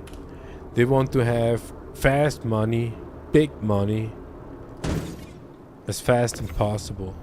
And that is not how we roll. We do not roll for fast money. We want to have slow and steady money, so that your hourly rate of increase of money would be applicable, but it would be, and we will see at the end of this session how much it would be, but that is definitely the case. Now we are exactly 2 hours, 7:30, 8:30, 9:30, now is 9:30, 2 hours. Within that 2 hours we made 12 mil. That would be 6 mil per hour, right? But we didn't buy everything, anything. We didn't really load anything. We're just loading now the rest that we have. So the preparation comes with it. But at the end we can say only for the selling, for cleaning the houses at the very end before the patch drops, we make that amount of money per hour or for that game session. And that is what we can say at the end here. At the end of this game session, probably 4 hours or something, after these 4 hours we made that amount of money. We divide and say that would be an hourly rate of that amount of money per hour or in an hour. But that would be it. It's not like, yeah, if you do it consistently, that would be the money you will get. And then we add, or we should add, the time and effort. Yeah, the effort, not the time. We spent in buying the boxes, delivering to the destination, and store it until the very last moment. And then we would need to add those hours, and at the end we will come down probably to 300k per hour. But that would be it. It is definitely 300k per hour if you do mass trading as we do. But that is guaranteed. But you need to do it. You need to do it that way we do, and you have a guarantee of whatever hourly rate that will come up at the end. So we have Pit and Boo. You can buy 20 SEUs of Pit and Boo at one time. You can buy 20 SEUs of Golden Madmon at one time at Shepherd's Rest. And we have here, how much was it? 80 SEUs of Pit and Boo. That means 20 boxes. Yeah, looks like it would fit.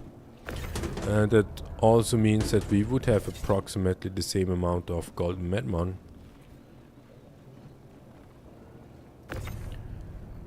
And then we also have more boxes of, what is it? Dagnus Root. Dagnus Root.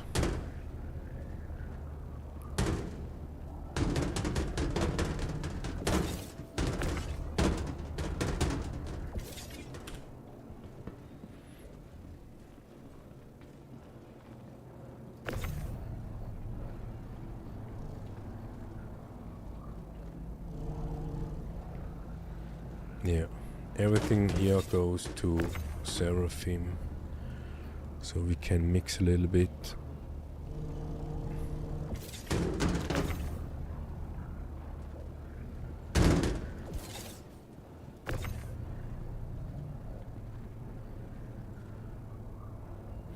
And by the way, we haven't lost that much money through piracy.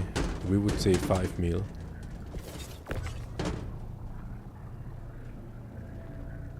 Something like that, 5 mil, maybe even 6 mil, because it was both Atlassian and Partilium.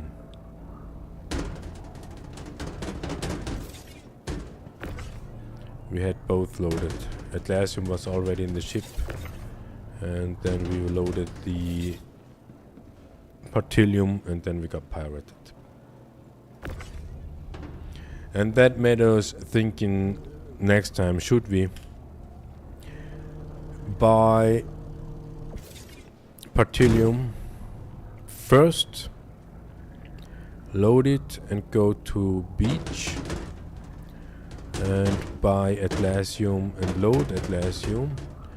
Probably not, because if somebody just out of griefing would destroy our ship, we would lose a lot of money just because of that. And the thought would be, yeah, we pretend to go there to buy Atlassium, and that means they would need to wait until we loaded the ship, but they will not attack us so far. And exact when it would be the other way around, right? They will attack us as soon as we retrieve the boxes. That would be the first possibility to attack. That would make sense. The latest point of attack would be while quantum travel to our selling location.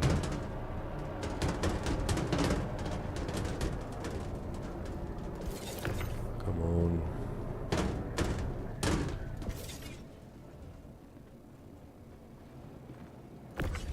Yeah, we've been told PTU tractor beaming should get better.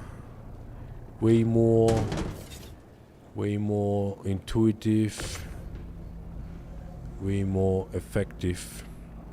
Not that slow like this one here. But we always said the Supermax is way too weak. Way too weak. And they say max lift.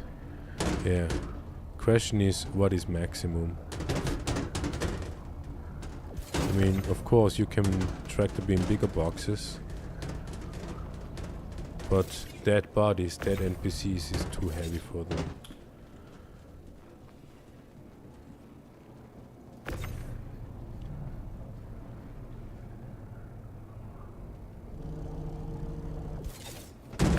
See, even 4 ASUS is too heavy.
Okay.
It is a 4 SU box, but the weight is only 3.7 ton.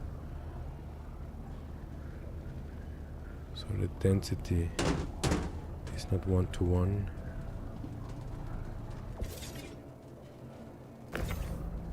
No, damn it. Just yeah, for our taste it takes too long. mean, it would be even an hour at the end. Yeah, and this is what we are doing. And even this loading time now is an hour. And once 1 hour is gone, that means you can rebuy because it's restocked if you want to buy, or it is out of stock after 1 hour. There are just a few commodities out there that has the 12 min cycle, but it is different. It has different parameter. Obsidian Heights would be the thing that you can buy at Golden Riviera. That has a different... It has 12 min, but it has a different. So you can wait 3 hours when the biggest box is... The biggest box is 4 SCUs, yeah, one of these boxes here. 4 SCUs, it remains at max inventory 4 SCUs for over 3 hours before you can buy it.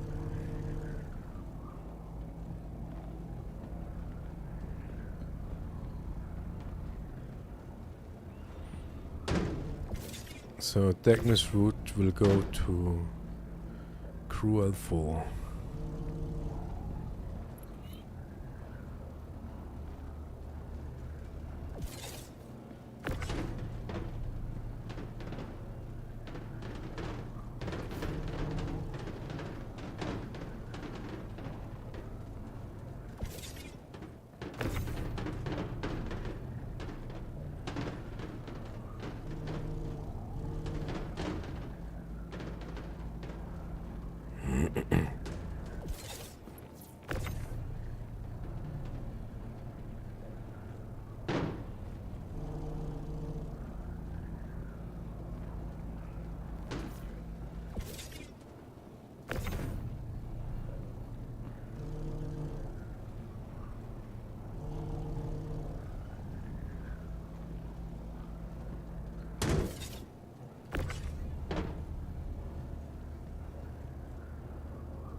Yeah, you see here the grid.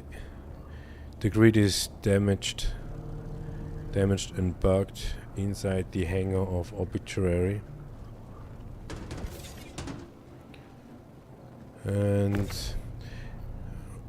of course you can say that is because CIG made a bad product, but on the other hand is the player base is damaging as well. And the problem is it's not really scientifically reproducible. We thought we figured it out. We redo the error sometimes. Sometimes it works, sometimes it doesn't. But that doesn't make it easier for CIG to actually replicate, reproduce, and then find methods and mechanics to avoid the damaging, to make sure that player bases cannot damaging anymore. The same goes for door glitching. We did door glitching every now and then just to check if they fixed it, because to be quite frank, we so don't give a fuck about door glitching. You can call it exploit, we don't care. The reason why we do door glitching is, the reason why we go to contested zone is because claim time.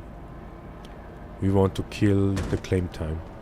And instead of waiting there until the ship is ready, we go into the contested zone, shoot and loot basically, and that's it. It's not about playing a video game, it's just playing a video game. An actual video game. An actual video game where you hop in, do something, and then you are done.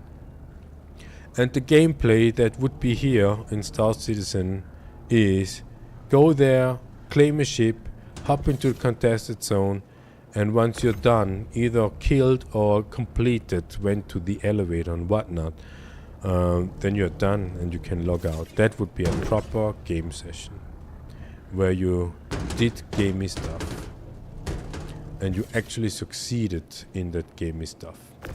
But Star Citizen is not that. Yeah, it's not a video game. That's why you are not allowed to play Star Citizen as a video game. And you say maybe, yeah, but door glitching is not the point of the game anyways. It doesn't matter if it's Star Citizen or Alpha. And we totally agree on that, but the gameplay would assume that you will go fly somewhere to get one specific card, and once you have the card, you come back, and then you do the contested zone, right? But we cannot go there to get the red card because we are claiming a ship, and we are claiming a ship that we don't have here, so we cannot fly anywhere without a ship, right? And of course we have other ships we could fly there, but that's not the point. We want to kill the time, and that is what video gaming is actually for, killing time, because why not?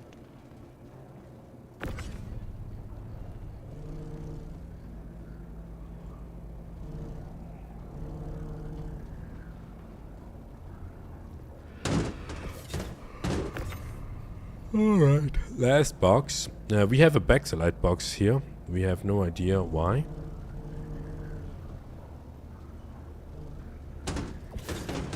But we can afford losing that box, respectively not selling it.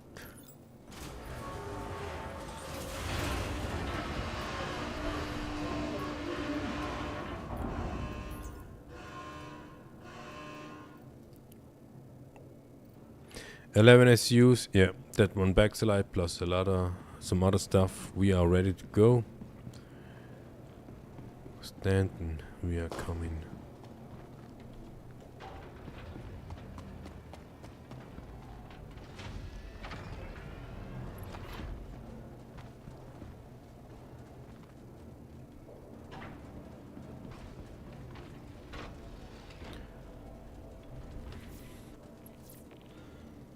Yeah, this is how we love it. When the whole cargo bay is filled up with boxes. Would that be worth for a print screen? Would that be worth for a thumbnail?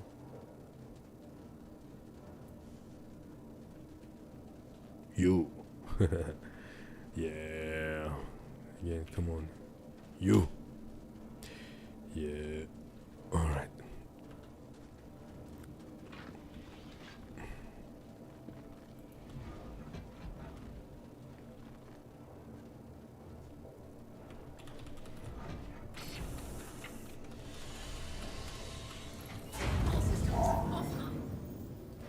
Check fuel state. It looks like as if we didn't claim it. We came here from somewhere.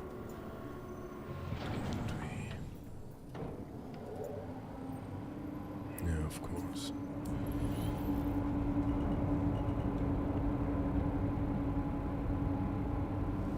Aerospace.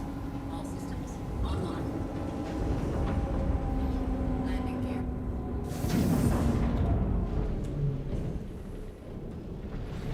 Yeah, they are forcefully damaging Star Citizen. You see, speed goes down, and that is because we switched from interior view to exterior view. No, you cannot continue flying. No, you need to. Maybe they want that people stop using F4. Yeah, that's why they built in third person to make you not using it. And imagine how much money and effort it took to implement that functionality. And just keep in mind, yeah, the money comes from us, the backers, the players, the community, the pledges.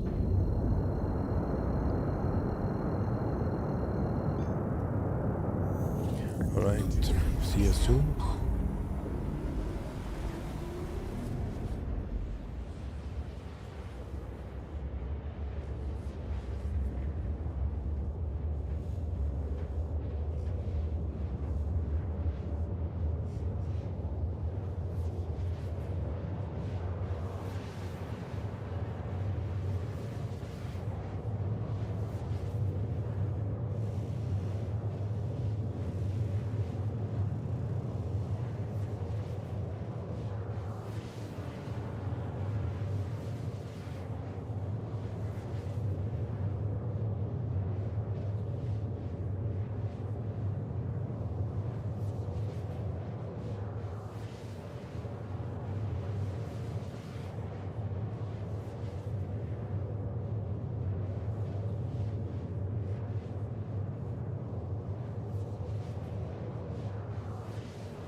Quantum fuel is at 75%.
Quantum fuel is at 50%.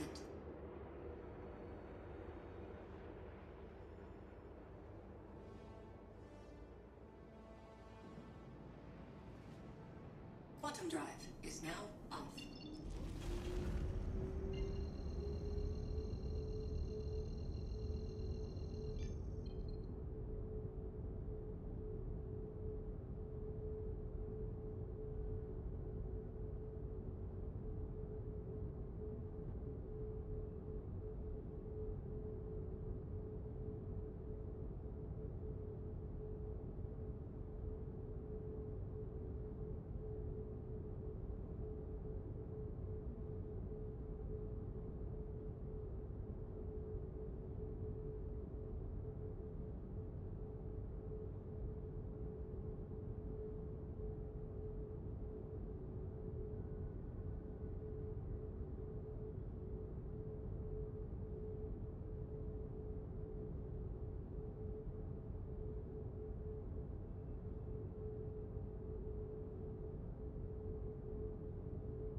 Stand gateway.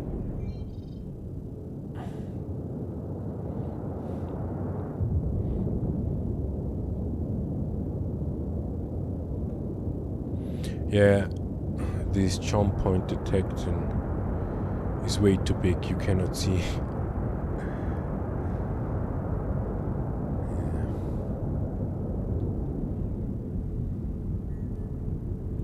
Way too big.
And yeah, Stanton, we made it. Alright, so first up is Arc L5. Clean the houses. We clean all houses, everywhere where we have boxes laying around.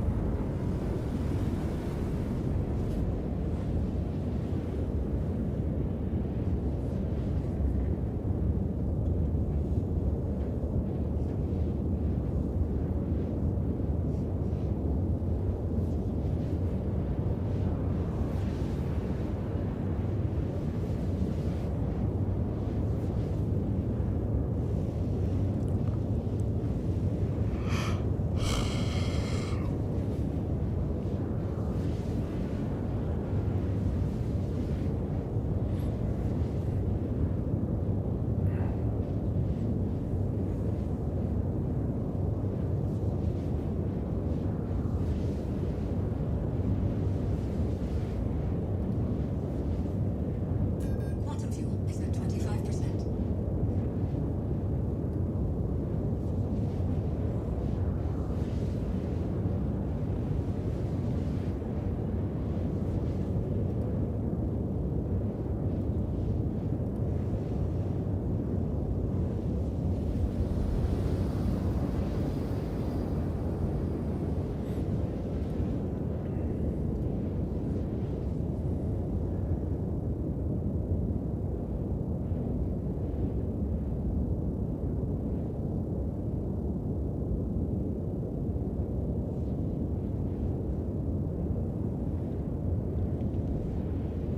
Quantum drive is now off.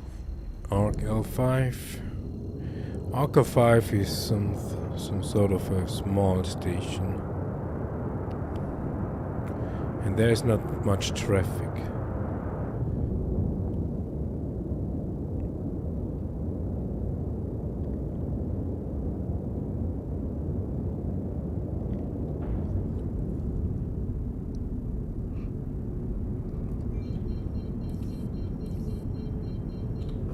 Shields online. And these station turrets are your worst enemy.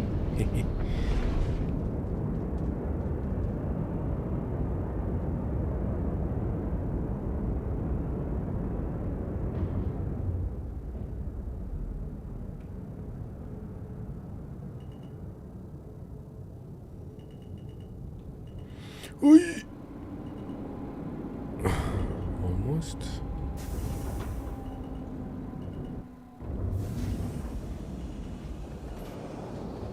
Landing gear deployed.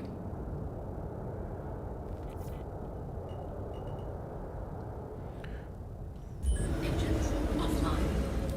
Landing complete. Takeoff complete. Okay. We let refuel. We will go to the commodity terminal here and clean the house.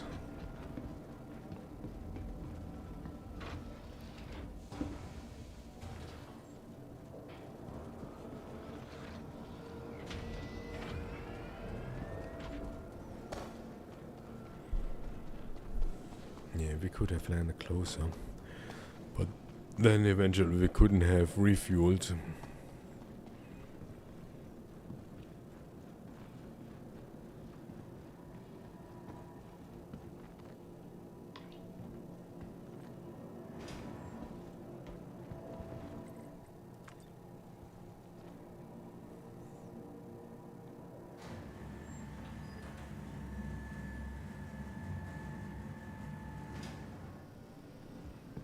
Arc 5.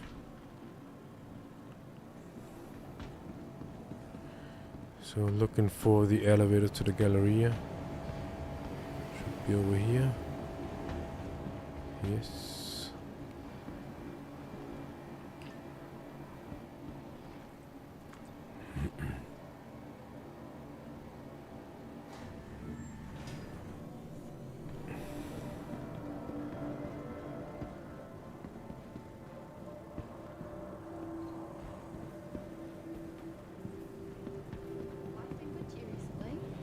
And what do we have? We have 12.3 mil.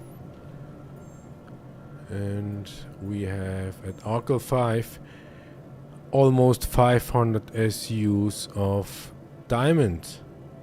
Oh, this is interesting. We never had seen that before.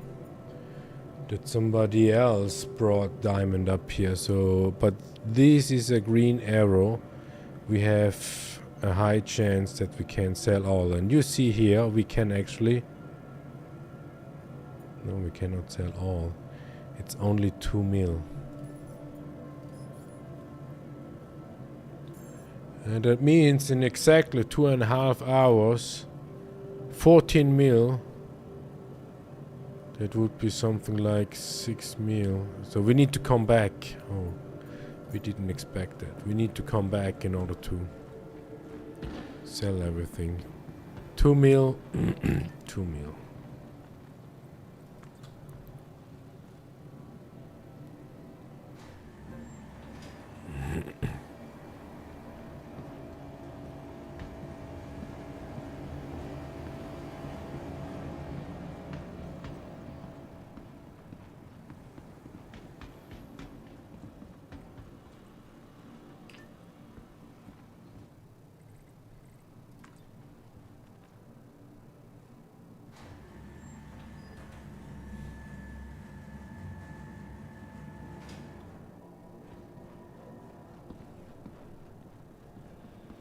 Alright, that is interesting. We need to come back. We need to come back to Oracle 5 to sell another. It's not really a batch, but we need to. Really didn't expect it. We didn't expect that somebody else is selling diamonds here.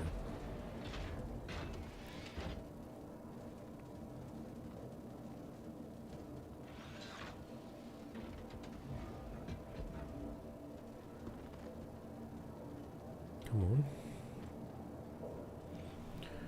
So next up, Cruel 4. And there we will need to unload some stuff. Cruel 4. And as you can see, we fly zigzag. Pyro Gateway, Oracle 5, Cruel 4, and then Seraphim. That is the route. All systems offline. Anvil Aerospace. All systems online. Landing gear raised.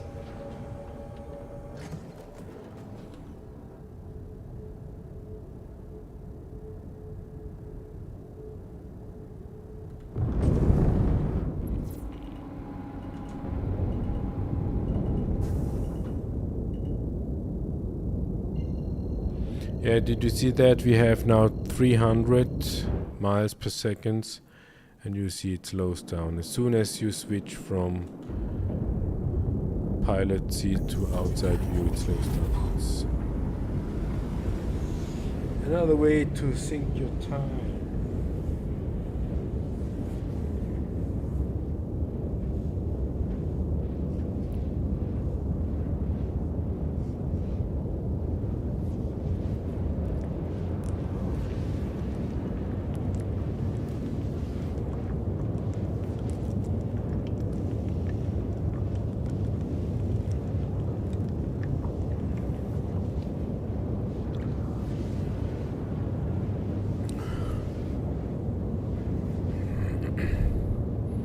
But you can see distances here are way shorter.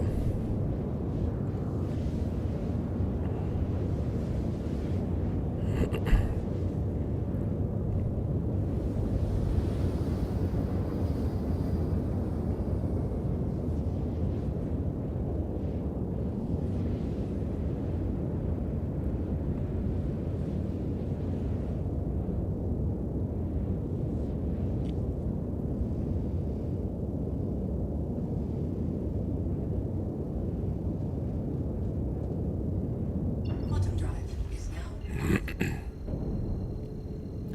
Cruel 4, as you can see, is a little bigger station, but also really less frequented.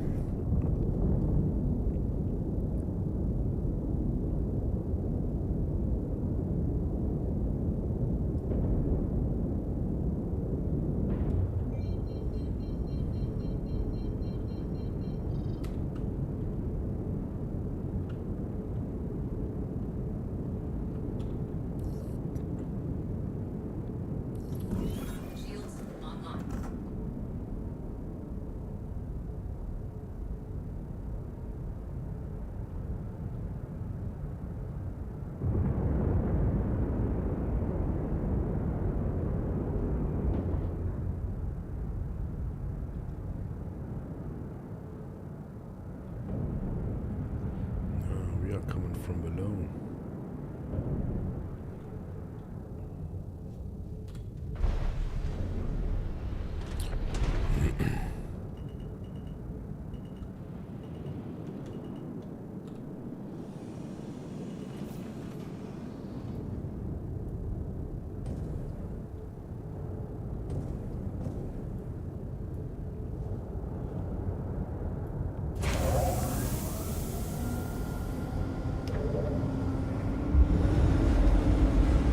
All systems offline.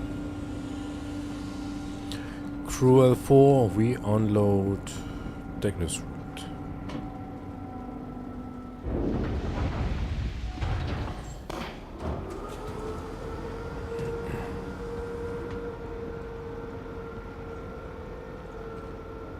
Welcome to the ASUS Vehicle Retrieval System. You're in. Please visit us again.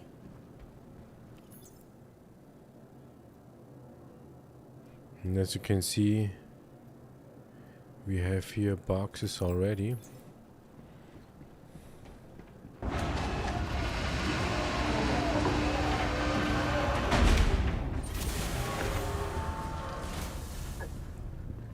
Yeah, those PTU testers, they figured out that you can track the beam the Atlas way faster with the 432 patch. That is an improvement, a massive improvement if that actually comes into live PU. So, Technos route.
Yeah. So unloaded everything. We still lack of skill issue, lack of skills when it comes to the Atlas. We need to ask our friend Goose. Shit, in what hangar had we been? The large one? Should be the medium. Then is the question, why is the large still here when we are not in the... What's going on? Cruel 4. Oh, sure. It's not that busy. Hey.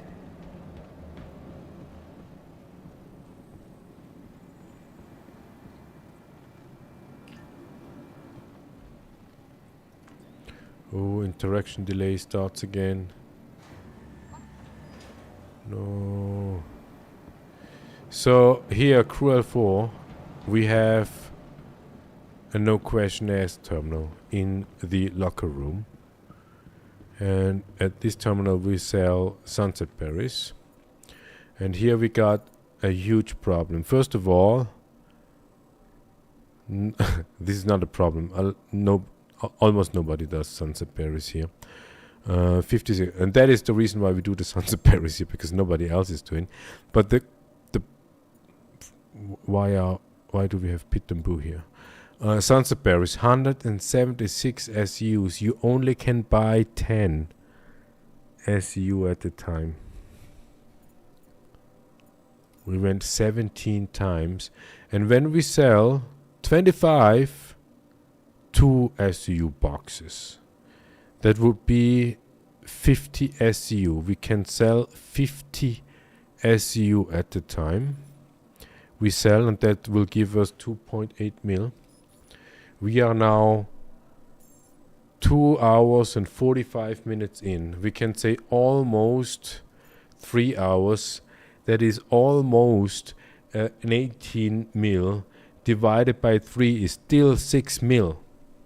Still 6 mil per hour.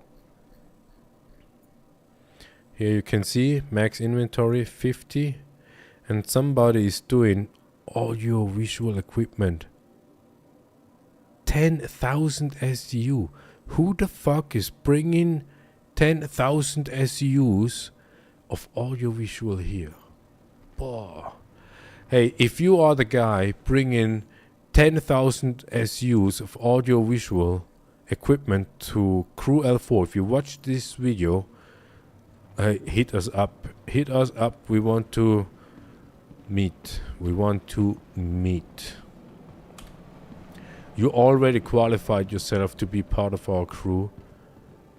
And it's not that we want to teach you something. It's more like enjoying the adventure together.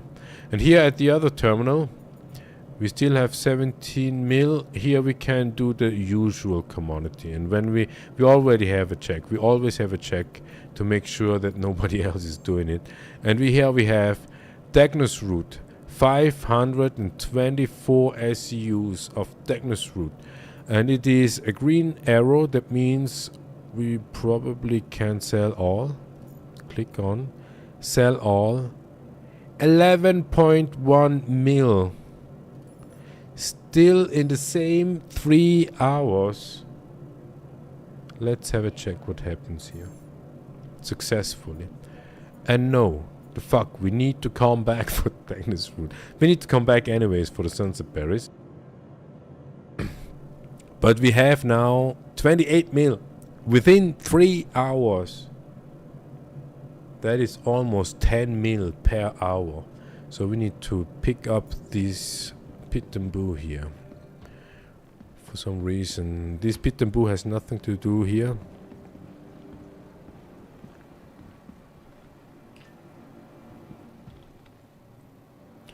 And 50 SUs of the, sunset berries.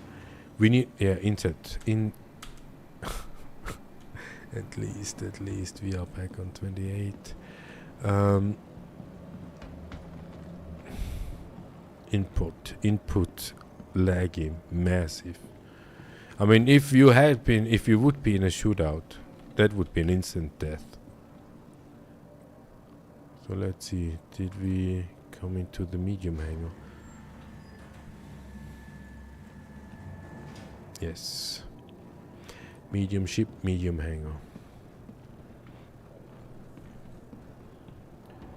Okay, Pitambu. We need to load Pitambu, and we hope that we can manage within the next 15 minutes to load the Pitambu, fly to Seraphim, unload the Pitambu and sell the material that we have there. Peter. Yeah, these search filter stuff that works now. 1 year. 1 year later, 1 year after they implemented the freight elevator outside of hangars, the freight manager actually works. Yeah, these hangar elevators had been here before they had the outposts elevator, and the freight manager was there since then, since 323, but never worked. 1 year later.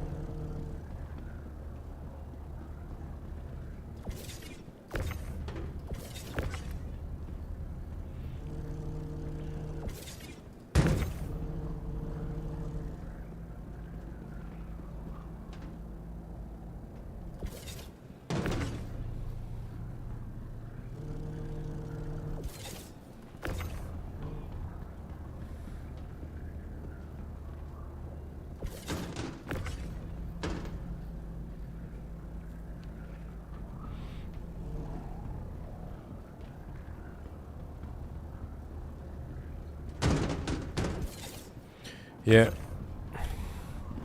Not sure if we pressed screen recording. Otherwise, there will be no actual part 2.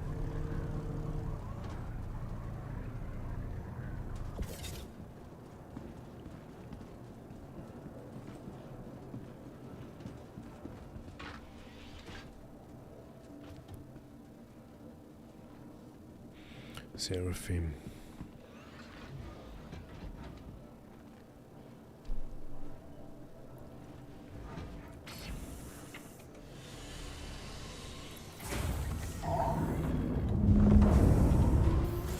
Aerospace. All systems online.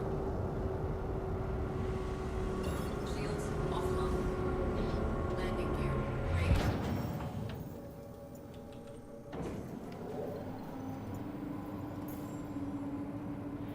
Of course, navigation doesn't work. Or is it that station over there? No. See? No Seraphim. Ah, it is so fucking painful. So fucking painful.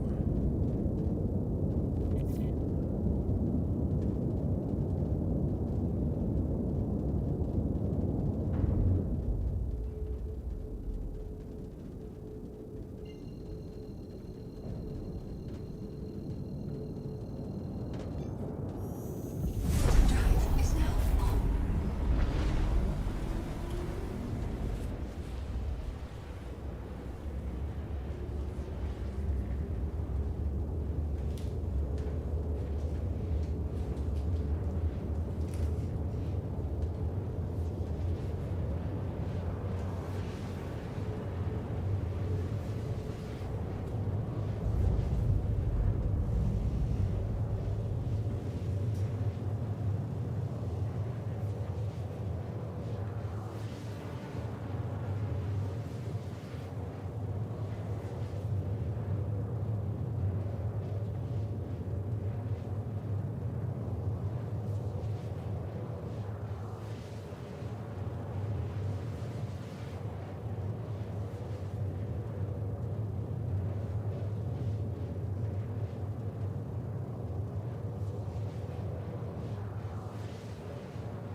drive is now off.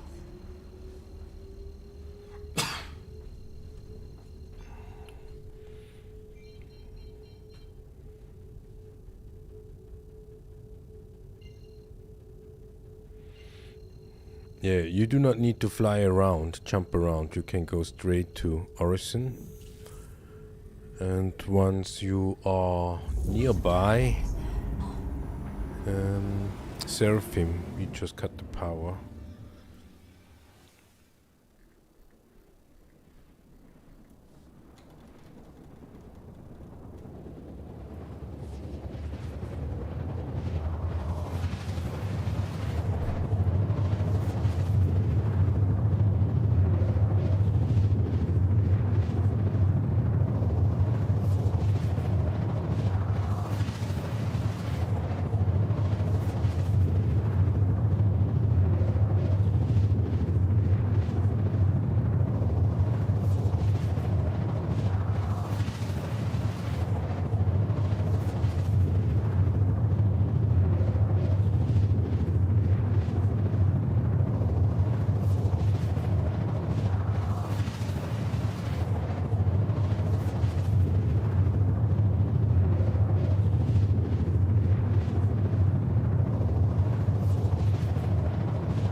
Shields online.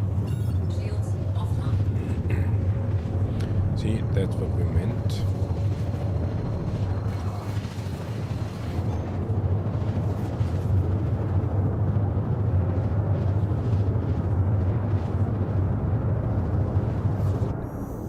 Quantum drive is now on.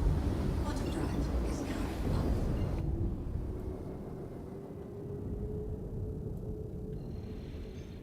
So we are coming from above.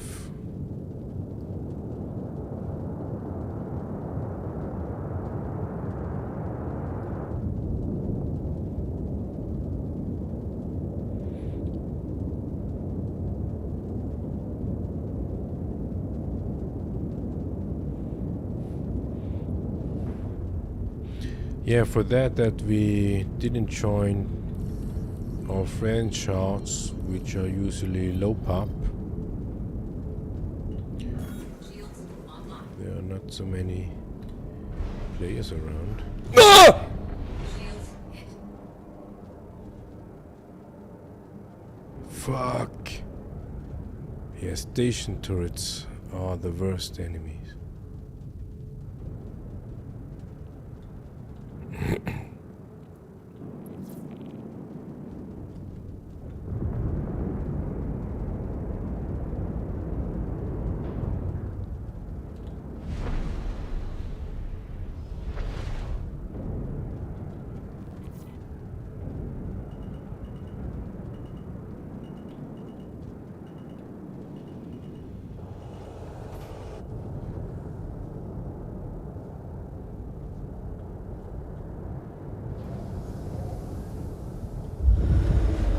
Yeah, half an hour? Not yet. We have 10 minutes. And then we still can claim within 3 hours a game session of 3 hours. Yep, there is an elevator.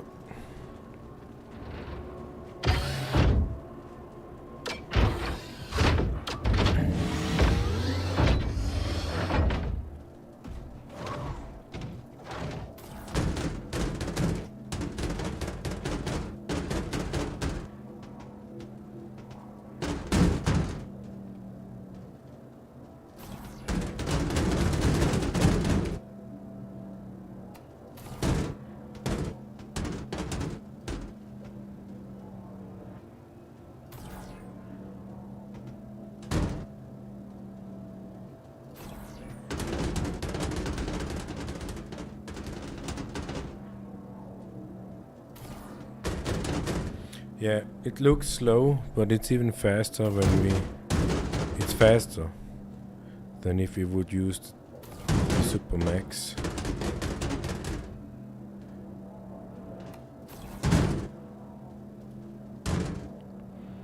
And what you need to have is the atlas need to be elevated, so that the boxes you transfer like we do here is some sort of like coming from above. As you can see, it looks like as if the fourth row is on the same height as the atlas is actually standing, and that becomes difficult, but doable.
Creating some sort of a rear wall.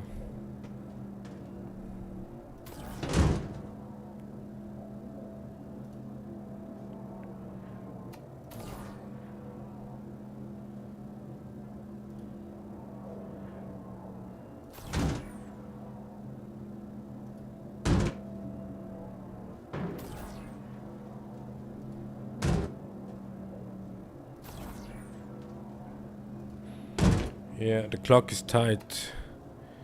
We still have 5 minutes. 5 minutes to completely unload and go to the commodity terminal, so that we are legit able to say within 3 hours and do an hourly rate out of it.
Alright, we are good in time. Oh, still one more box. Come on! Oh, god damn it! Stupid fucking tractor beam is not working. Unfucking believable. Alright, fully loaded elevator. Fully loaded elevator. 192. Yes, 192 SUs. And we are gonna go selling, but before we do, we claim the wolf. Because we will continue from here. We need to go to Everest, not to Everest, to Hurston. And then we go probably to Arkle 5. Then we have one clear house. Then would be Ravine is cleared. Arkle 5 is cleared. But still, not even Sagman's plot is cleared. Ah, this is... I mean, this is the positive thing about doing mass trading like we do. Click on sell. Yeah, click on sell and see how the money pours in.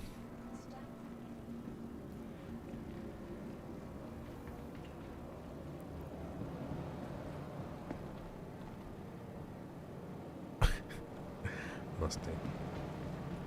Okay, 2 more minutes. 2 more minutes. We can do it. We can do it. With input lagging. Yeah, input lagging. And input lagging. Come on, hurry. No! Come on, hurry, hurry.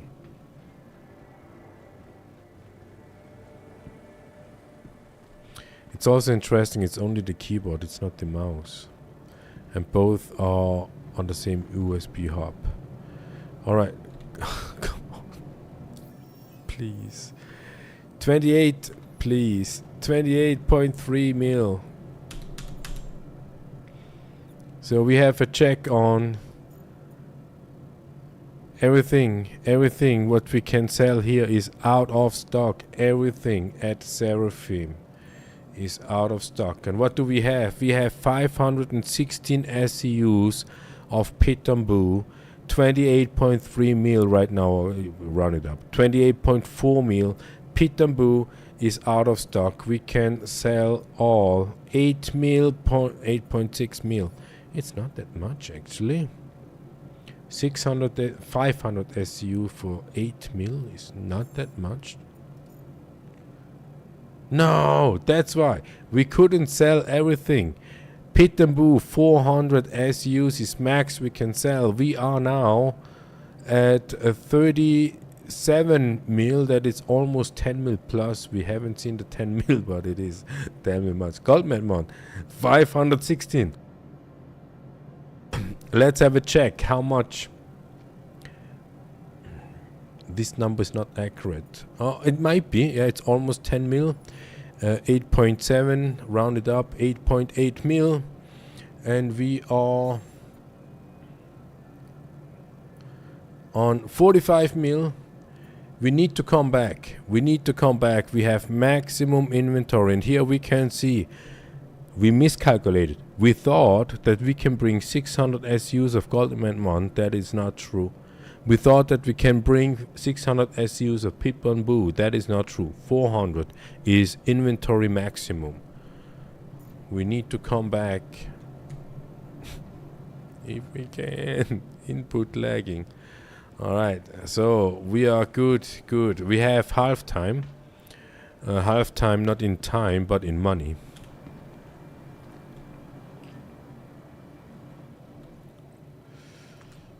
And this actually was the big joker for us. We thought that when we can sell 600, which is almost 600, we would bank big, but it's only 9 mil.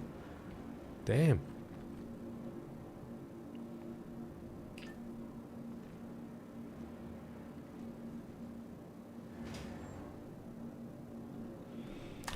No, come on. Get in the fucking elevator.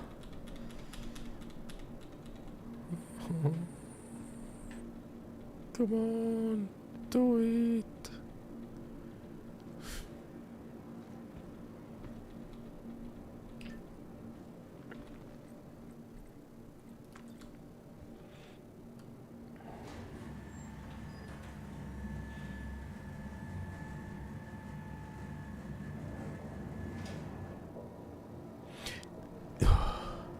Almost.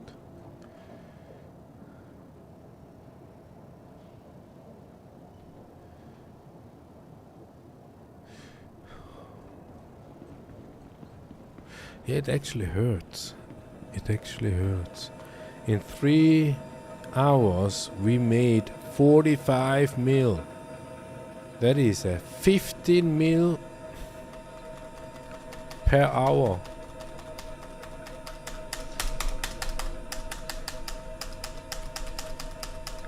You hear it? You hear it? It doesn't jump. It doesn't jump. there is massive, massive input delay. This is broken shit. This early access of Star Citizen is doomed to fail. It's not because we want to have it failed, no. It is failing. Engines online. Takeoff complete. We said that a year ago. Landing The gear. reason why we're here is we enjoy as long as it is here.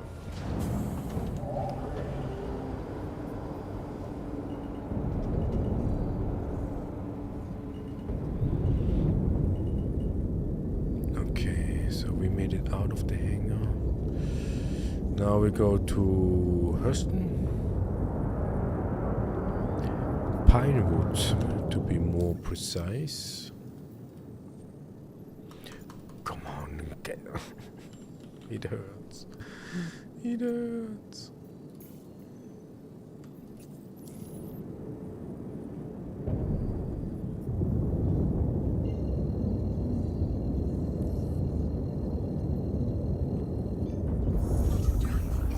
All right, see you soon. Quantum fuel is at 75%.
Quantum fuel is at 50%.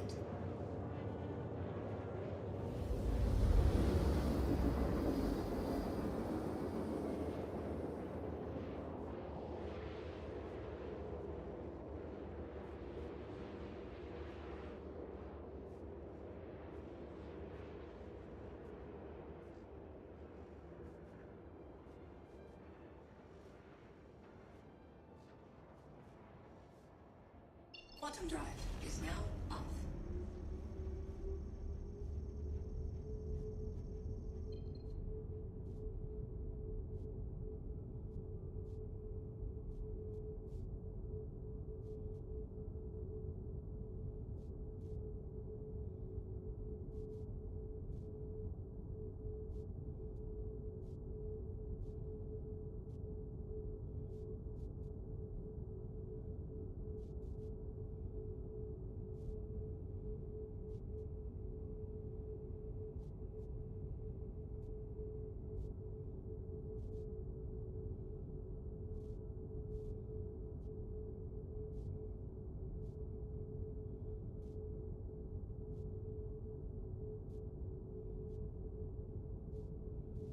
The distances are so short here in Stanton, we can't even have a proper cigarette. Hurst and Pinewood.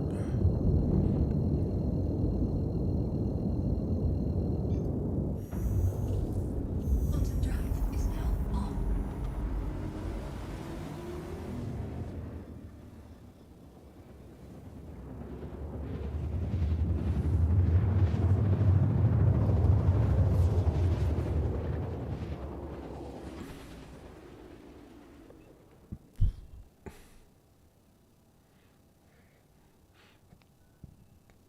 Bottom drive is now off.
Shields online.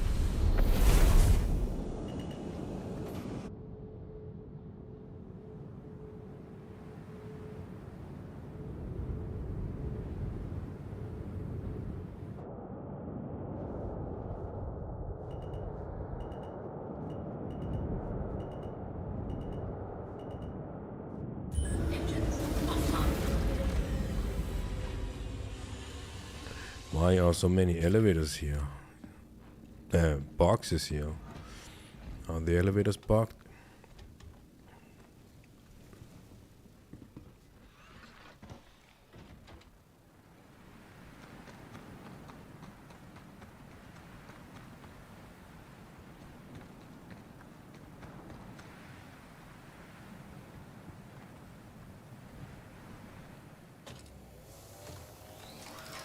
Alright, so 3 hours and 15 minutes. We can buy Baxelite here, fresh food, low inventory. 21.5k per SU, but we have 1024. That is only 2 mil. Very high.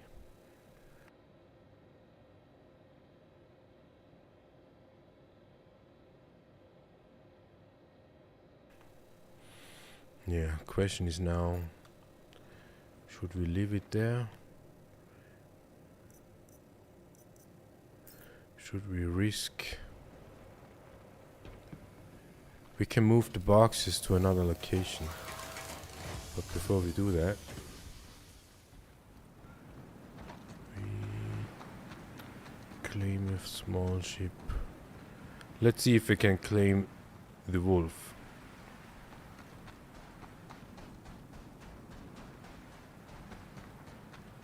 Should be possible. Wolf is more or less in that size.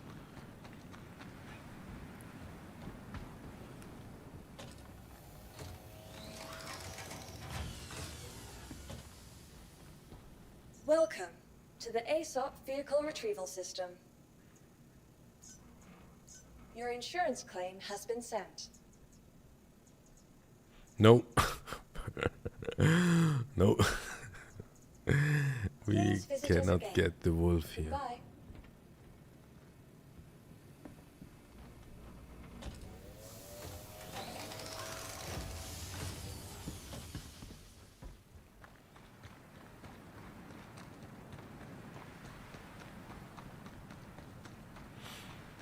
Because what we can do is we can take out the M50 as soon as it's ready.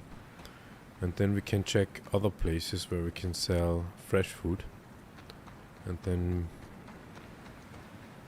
Maybe we move some boxes over there.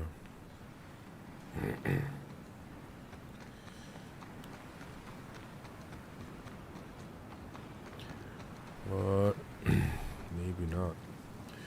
But the other thing what we just thought, what just went through our head, maybe it's a wrong idea to bring 1,000 SU to one of these locations. Let's assume we would have 2 locations. That would be 500 each. And 180 SUs is the maximum we can...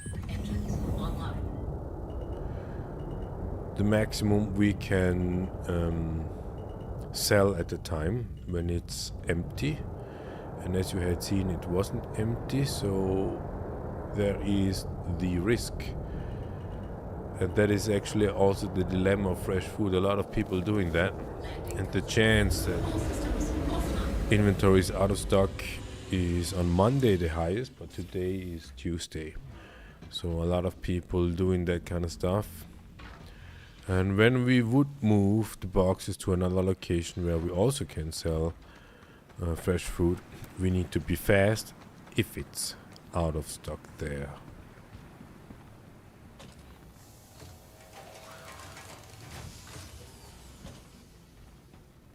Welcome to the ASOP vehicle retrieval system. And if it's not out of stock, then we have another Your problem. Then we insurance need to claim check has been sent. 2 Your vehicle has places. been moved to our storage facility. Please visit. Welcome to the ASOP vehicle retrieval. Please visit us again.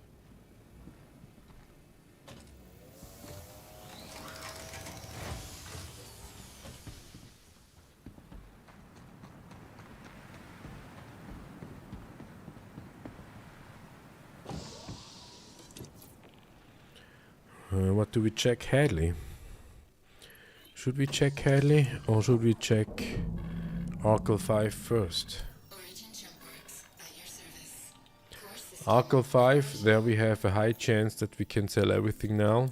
The rest of it, launch complete. Shield system inactive. Landing gear raised.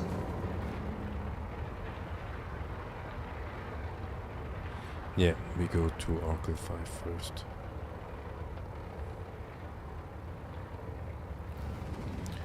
When we want to clean the houses, we want to have clean houses. And we definitely would not clean up Pinewood anyways.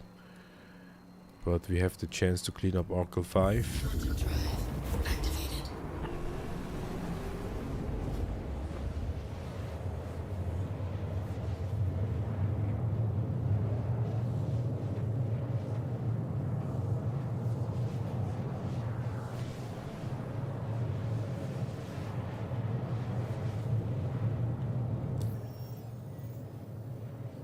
Yeah, not even the map works.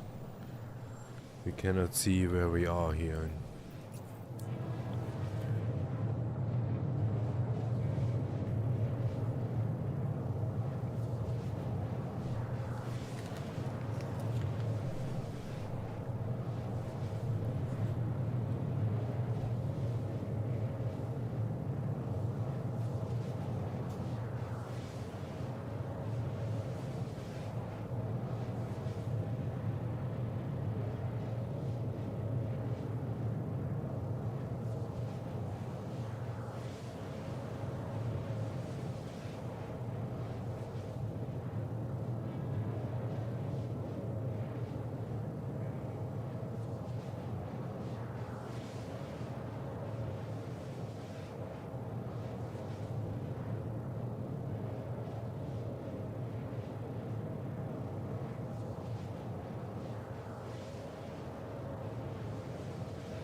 Yeah. Space streaming.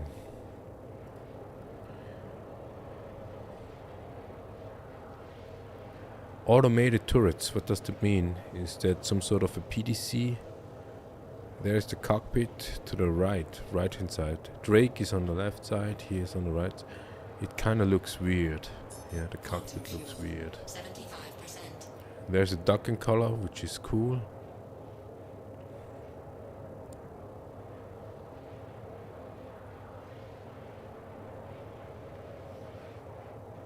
Manually operated turrets, yeah. Landing pads on top of it. I mean, seeing this 3D JPEG, it does look cool. Yeah, we kind of like it. But it is slow. This sale has ended, yeah. During IAE, we have the chance to pledge for this one. Not sure if we go there, because when we go for the Ironclad, we do not need the M2, but we assume that the M2 is way more flyable than the Ironclad when it's fully loaded. Yeah, 2 beds, food dispenser, 2 lockers, medium avionics, vehicle bay access, crew quarter, medium radar scanner, 4 storage lockers, yeah, internal storage, important, and that is relatively close to the bridge, which is awesome. No idea what that is. No text here. The engineering section. I mean, it looks massive.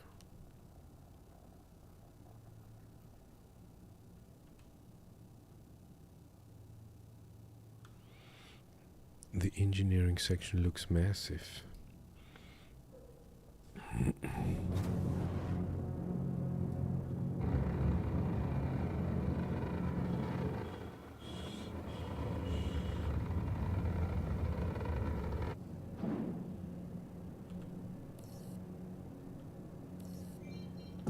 Shield system active.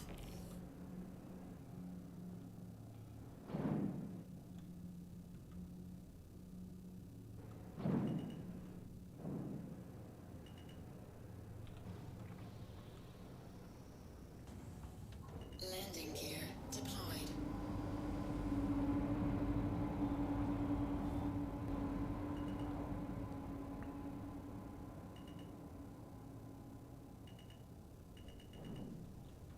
Core system deactivated.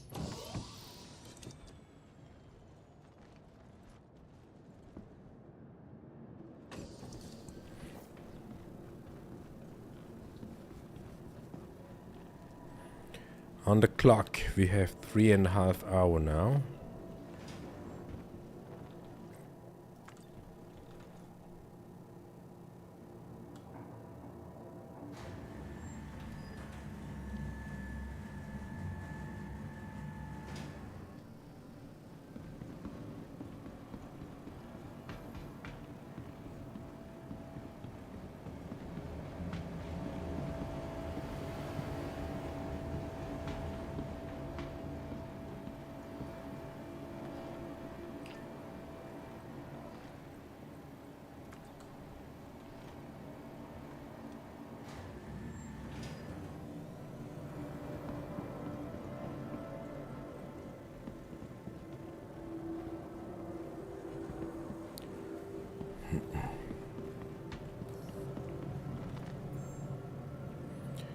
$47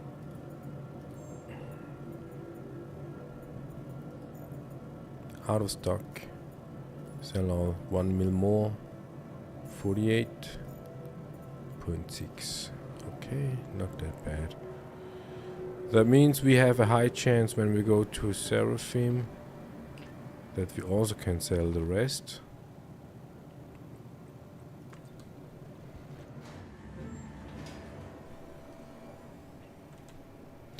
Yeah, I think the problem is switching the apps.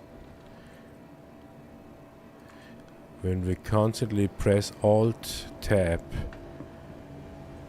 to check the stream and the chat of the stream, then CIG has problems with getting the inputs from the keyboard. It might be that they do that accidentally just to lock you into the metaverse. The dead, living and breathing metaverse.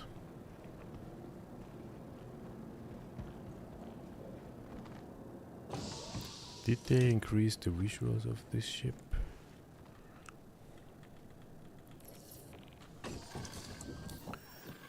Okay, once we're here, we can go to Crew L4 first. Core system operational.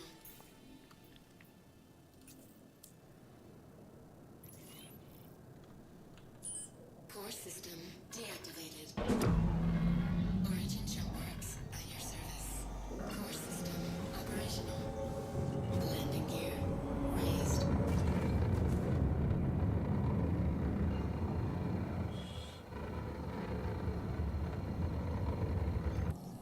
Quantum drive activated.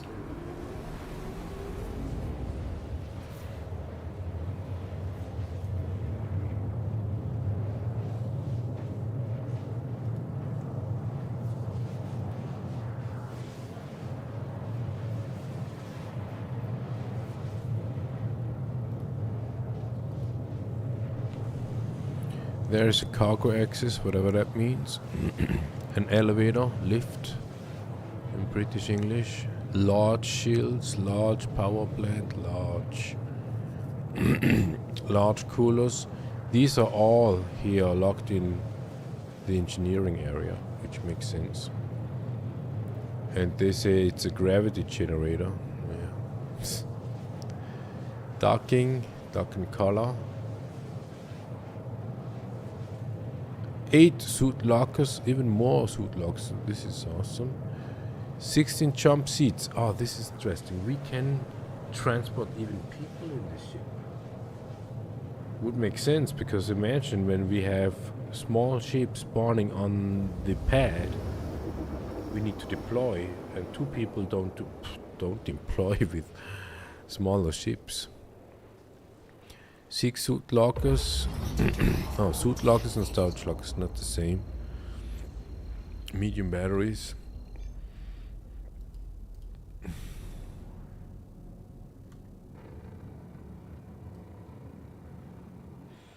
I mean, even when we ignore gameplay,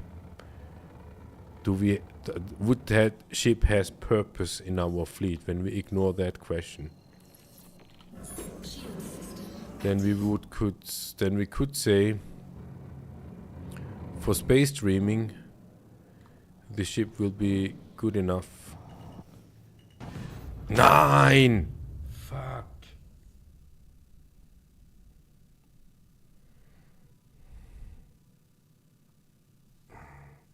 Impatience.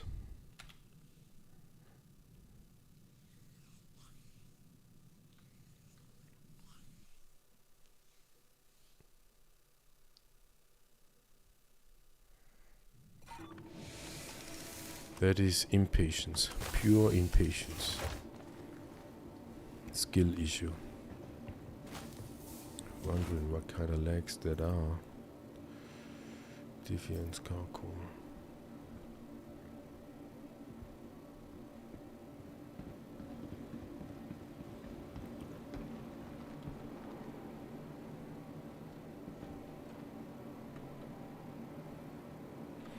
Why do we have a dead body marker here?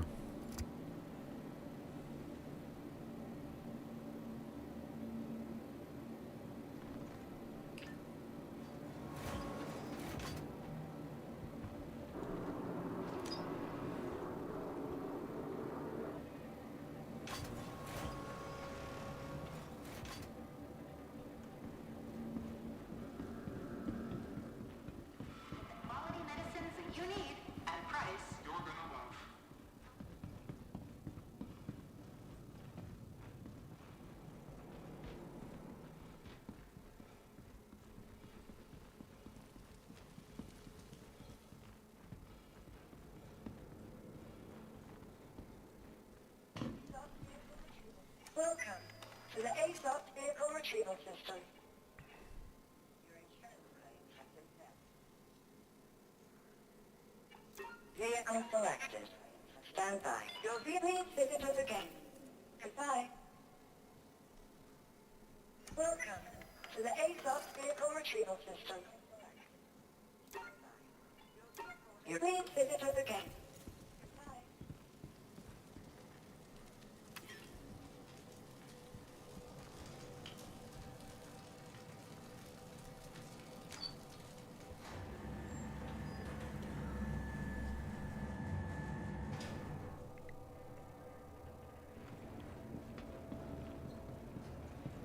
All right, we go to Saccharin.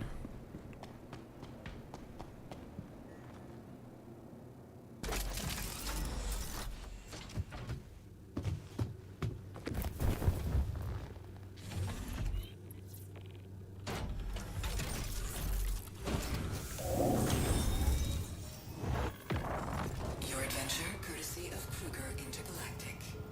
Systems active. Launch successful. Safe arrival achieved. Shields disengaged. Landing gear raised.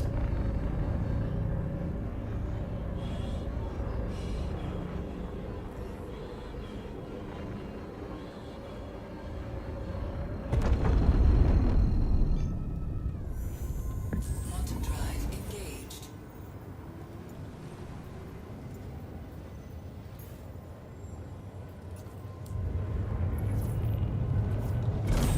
Shields disengaged.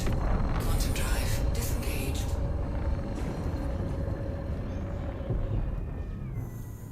Quantum drive engaged. All right, then.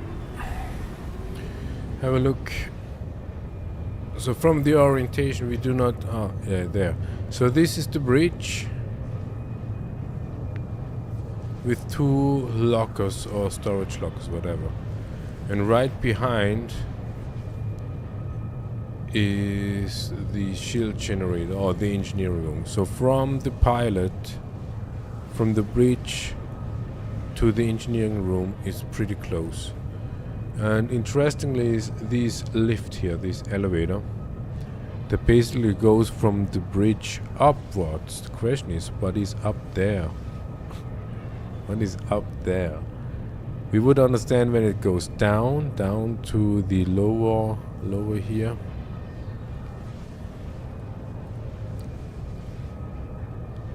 Okay, doesn't work anymore. Here, wait. We can scroll up. Picture, okay. They say 400 SUs, 2 bays, dedicated bays, so 200 each. And we would have the possibility to have even here on the side. That means this is not 200. On these side rails, as you can see here, these are more grid capacity, which is even more awesome. So we can have some sort of a layout on, based on the delivery, we can place the boxes inside the ship. And we also could load boxes, let's say off grid here where the vehicles are, and they have dedicated space here, but the way they pictured it here, there's plenty of space in between. So that means you can even have this rock DS and still have capacity on this garage area for the ground vehicles. What else do they say? Long range, equipped with a massive size 3 quantum drive. Yeah, size 3 is size 3. It's not massive, it's just size 3. The Liberator is built specifically for extreme range deployment. This is a marketing. This is marketing. Its ability to expeditiously transport smaller, short-range ships and vehicles to objectives between star systems makes it an invaluable asset for all manner of industrial, commercial, or combat operations. And we would say the industrial would be salvaging and mining. Yeah, we do some mining every now and then. Commercial would be the trading aspect that we basically do. And we ask you, again, which one of these ships, the Ironclad or the Liberator, would better suit to our gameplay based on the SU amounts you have seen so far. The landing pads, the Liberator easily accommodates 3 ships on its open air landing pads, from light and medium fighters to mining and freight craft. The distinct double-deck configuration makes expeditionary use of relatively compact space, rendering takeoffs and landings effortless. Fighters can be therefore launched and help repel any attackers should the Liberator come under assault during its journey. The interior bay is further capable of housing 2 ground vehicles, such as tanks and mining vehicles and whatnot. Yeah, 3 pads on the outside and 2 for the inside. And depending on the ground vehicle, I mean, you can rotate the tank 90 degrees and then you would be able to fit more. But the question we have here is, are we able to spawn ground vehicle inside the ship? Because we read in some paper that you can spawn these medium fighters in here, and yeah, that would be awesome.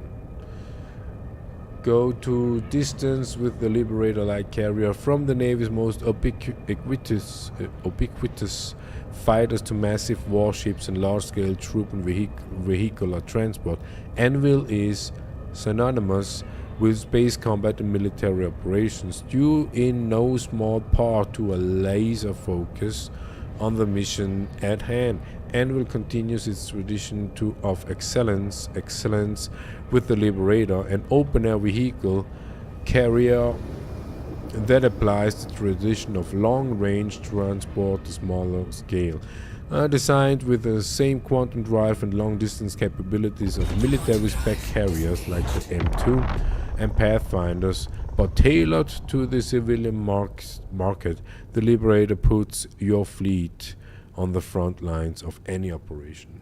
This sounds promising.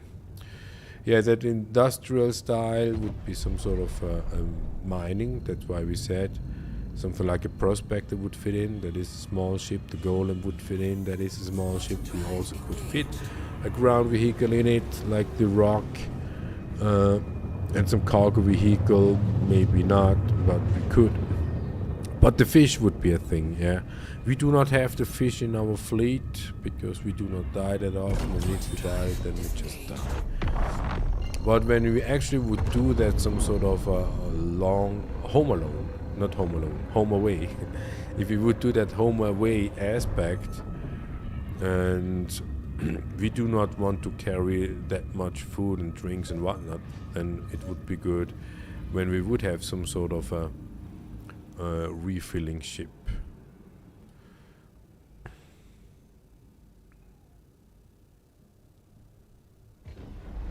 So that both looks abandoned. The other one is still powered on, should be an RSI Medivac ship. And this one is already so damaged. Shields active.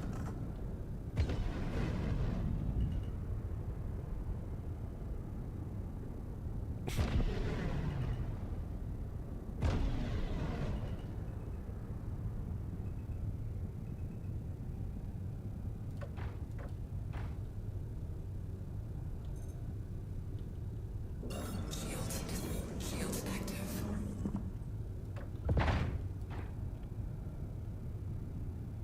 He doesn't move.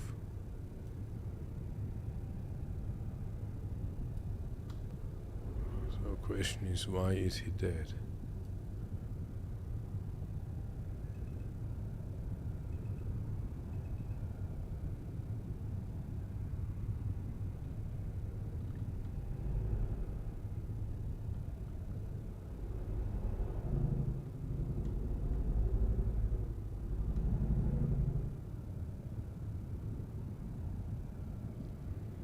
Does he play dead?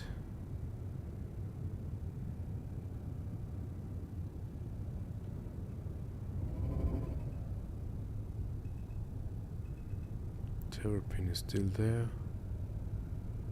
The quartz box is still there.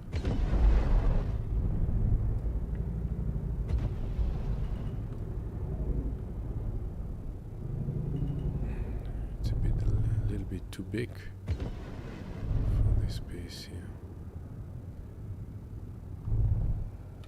Request to dock activated. Request to dock denied. Landing gear deployed.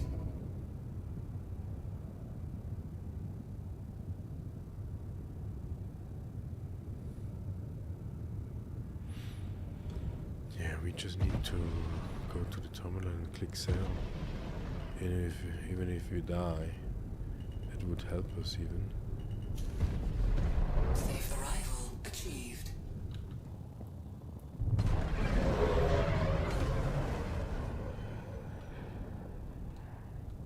Yeah, that is because of the input delay. Disengaged.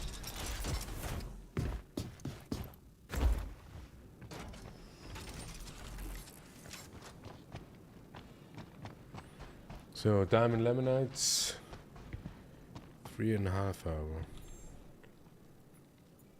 We could buy Patilium, but we don't. We only want to sell diamond laminites. Another 840k, almost 850k, almost 50 mil. But we don't have break even yet. Yeah, we should have. We started out with 60 mil. 60 mil we had of disposal.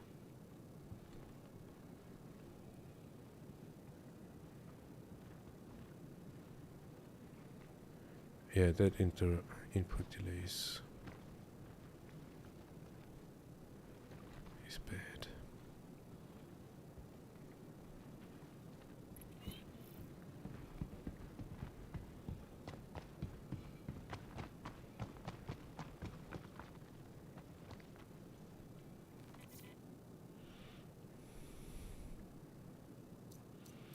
It's a double box.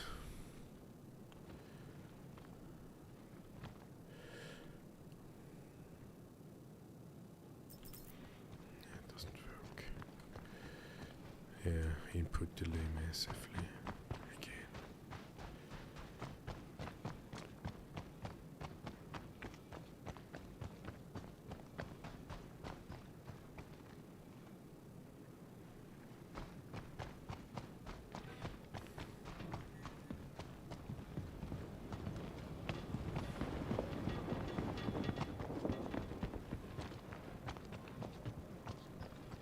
Yeah, that is input delay. It's not that we want like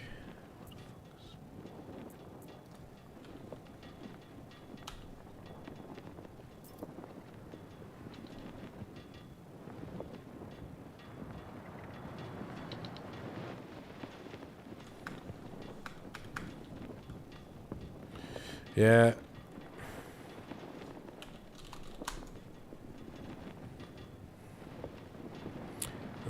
It is even late night, yeah. At this point we should have bring a ship with a bed inside. The Aurora would be one, so we could park somewhere here. And tomorrow when we come back we just clean the house here, definitely.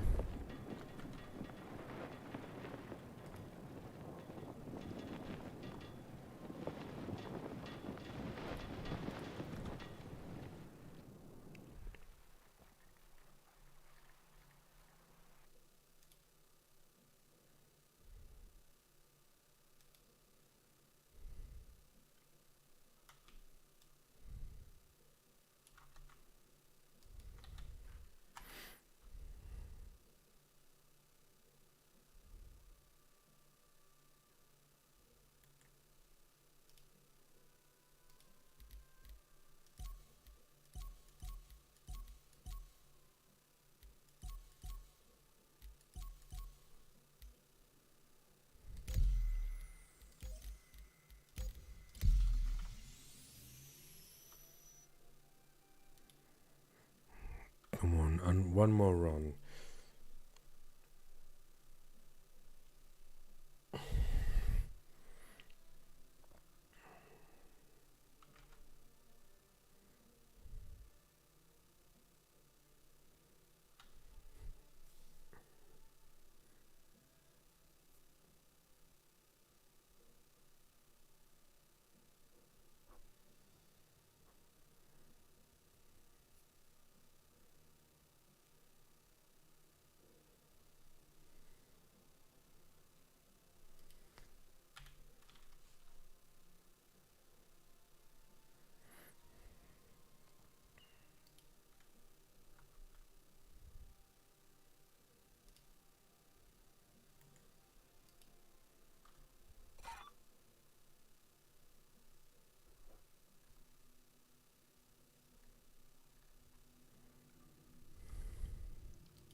Why is there no sound? Okay, there is.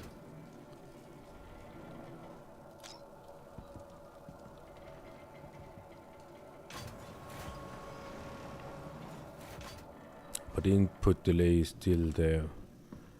Not that massive, but it is still there.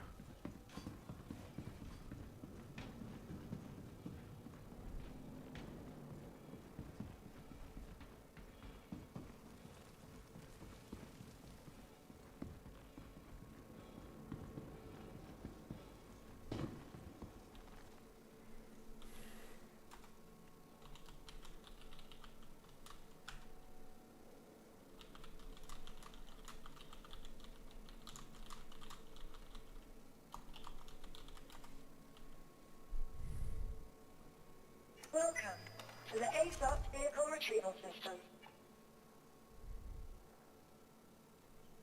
Vehicle, please visit us again. Goodbye.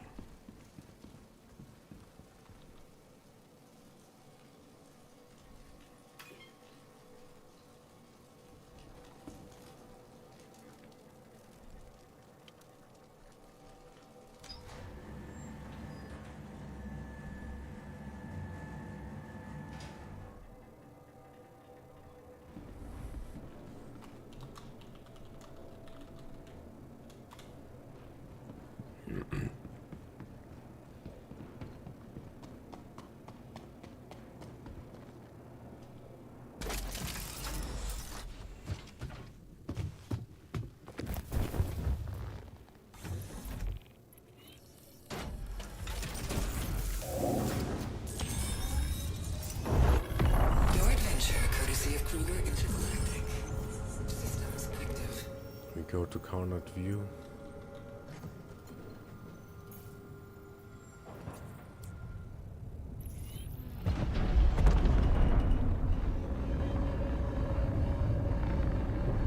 Landing gear raised.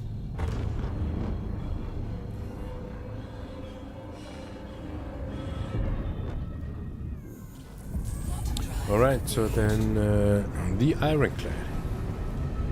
The Ironclad is another ship. This is the selling marketing page of the Ironclad. When we just see this picture, this is what we imagine to be a spaceship. Big, large, massive, robust, and heavy armored. At least it looks like, as if it's heavy armored. And when somebody comes, especially a small fighter, when they shoot, what do they damage? Yeah, what do they damage? Not much. So here is the captain's bridge module, like we know it from the Caterpillar. Over here is the command module for this operational stuff. And both will have that, the Assault and the standard version, the transport version and the Assault. And both should have retractable roofs over here. And they say, where eagles dare meet the Drake Ironclad, run the skies with Drake's juggernaut. Of free enterprise, and nothing is for free. The mighty Ironclad, an armored freighter that takes the risks involved in deep space traversals and transport seriously, it stands as a beacon for intrepid and independent pioneers across galaxy. So this is the transport version with the retracted roof. I mean, it's a JPEG, right? But it looks awesome. It looks awesome. Here you have a tractor beam that is on rails. So you can move that back and forth to move the boxes. It is typical Drake industrial style. It's not modern. It's not like BenQ or whatnot. But it looks like as if it does the job. And there's the second one. But this one has rails from left to right, while this one looks like as if it can rail back and forth and left and right. This is gonna be interesting. Then we got here one turret, and the ramp is open. When we see the ramp and this box looks like a 32 SU box, and it would almost fit through the door. Just from the visual, it looks as if. And when we see the cargo grid here, it probably ends over here. Might be the black, no, the black box is not on the grid, it's on this trolley thing. It is only up until here to this, yeah, where the ramp basically starts. And here we have some sort of dead space. Here could fit a ground vehicle or whatnot, and probably on the other side as well. And it really looks rocked. Really looks rocked. This is page 1 of 3. The ironclad's interior is comprised of a vast cargo hold capable of accommodating 1,536 SCUs of cargo in the transport edition. Heavy armor, but not secure storage rooms, and state-of-the-art insulation keep your most prized assets safe from the countless hazards of space, while retractable roof provides easy access for snappy loading and unloading. Yes, snappy for pirates. We are not pirates, but yeah. Welcome aboard the ironclad. Exterior, we got one S5 turrets, this one in front. We got one S3 manual turrets. Can we click that? What is it here? Right here. Tractor beam, cargo access, retractable roof, as we saw before. This should be the ramp, and command module. This would look like in the hangar. It's a large ship. I mean, it's the same size as the Starlifter, but the Starlifter with its wings has more width, but the length, it is more or less the same. And this is the default paint. Here we can say factory standard, yeah, default paint factory. And the Dauntless. Dauntless looks cool. Specs, it's also 120 meters long. It is the same length as the Liberator.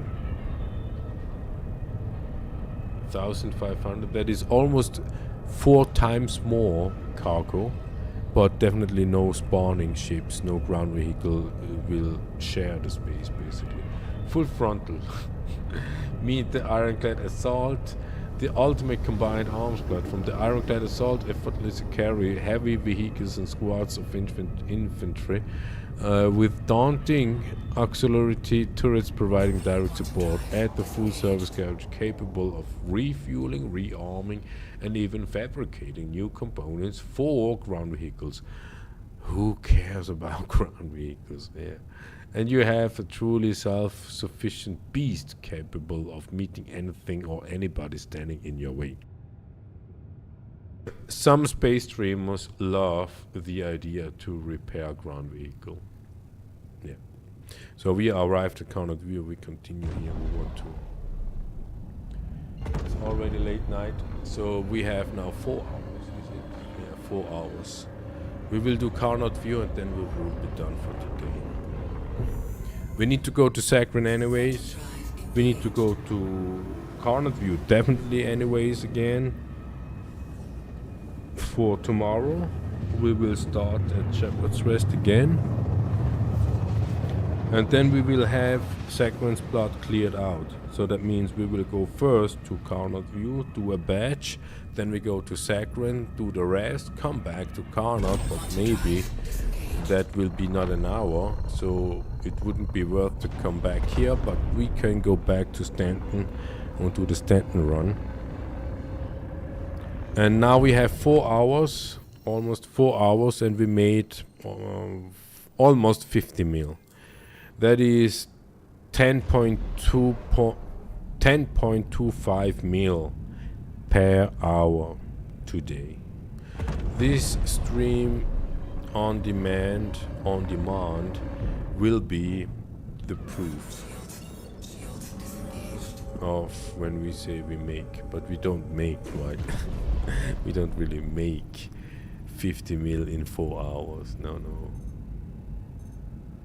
Game rules. Caterpillar is abandoned.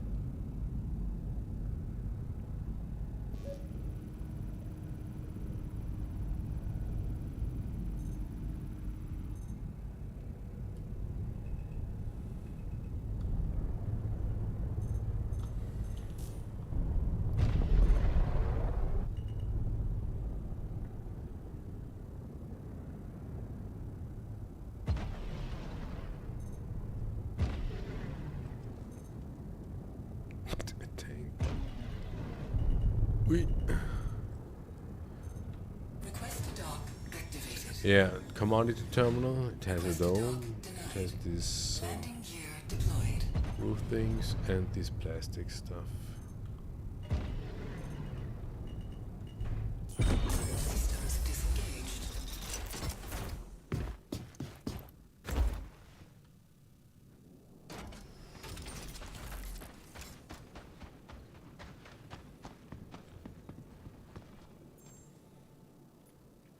Nobody's diamond limonite. Sometimes players do, not often, not all the time. So cobalt, someone did cobalt. We sell everything, the rest 1 mil more, 50 mil, and that will be definitely 10.25 mil per hour in that particular session. And here we go with 8 SCUs first, sell all, and then we have 4 SCU. That works perfect. And that would be 180 SCUs now. Down here, yeah, max. And here you see we can bring here also pitambu, patilium, fresh food, diamonds, Dagnus root. We can bring a lot of stuff here to Carnot View. A lot of stuff. Okay, 51. What was that? Input delay. Okay. Yeah, that's it. That's it. We would continue. We would go to Sacrant's plot one more if we can get one of these ships out there that might have the capacity, fuel capacity to bring us. That would be awesome. That would mean that we need to come back to Carnot View 2 times minimum. What did they do?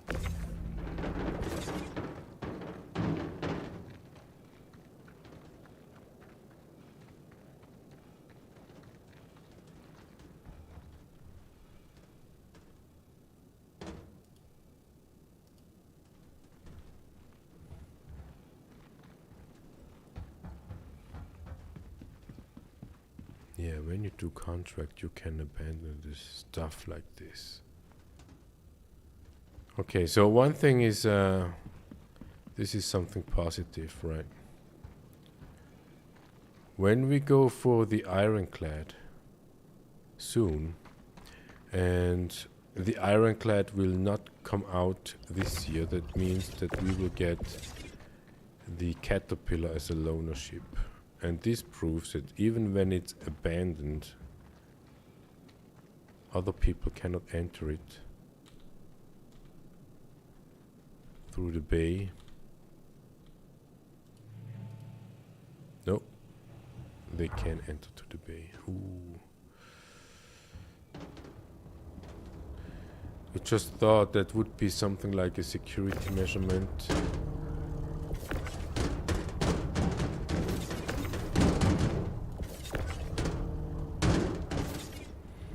Yeah, back in the day we did contract work as well.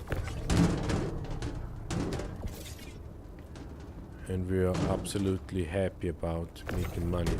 Because we come from the Third Reich, where money had value. And it was not that easy to make money unless you had been a criminal. And we are not criminal. And the highest paid contract was something like 70k. Yeah, the highest paid contract, 70k. Back then we haven't really checked what reputation is, and it took a lot of effort. It still takes a lot of effort to make reputation, to get more attractive contracts. And that is something that we didn't know, and money had value, and it took us 4 months of long hours game session to make enough money for the Cutlass Black.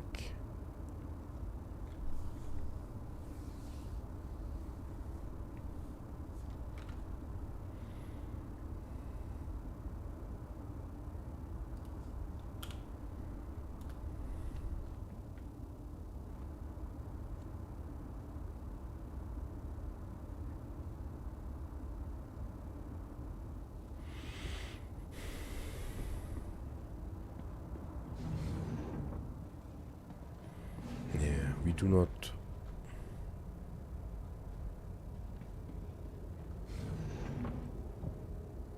It's not playable. I mean, was it 3 times maybe in these 4 hours where this input delay made it impossible to do anything? And it is embarrassing. It is embarrassing. Yeah, maybe that was the reason why he abandoned the ship. He couldn't get back into the pilot seat. And it looks like as if he would... Thanks for watching. See you next time.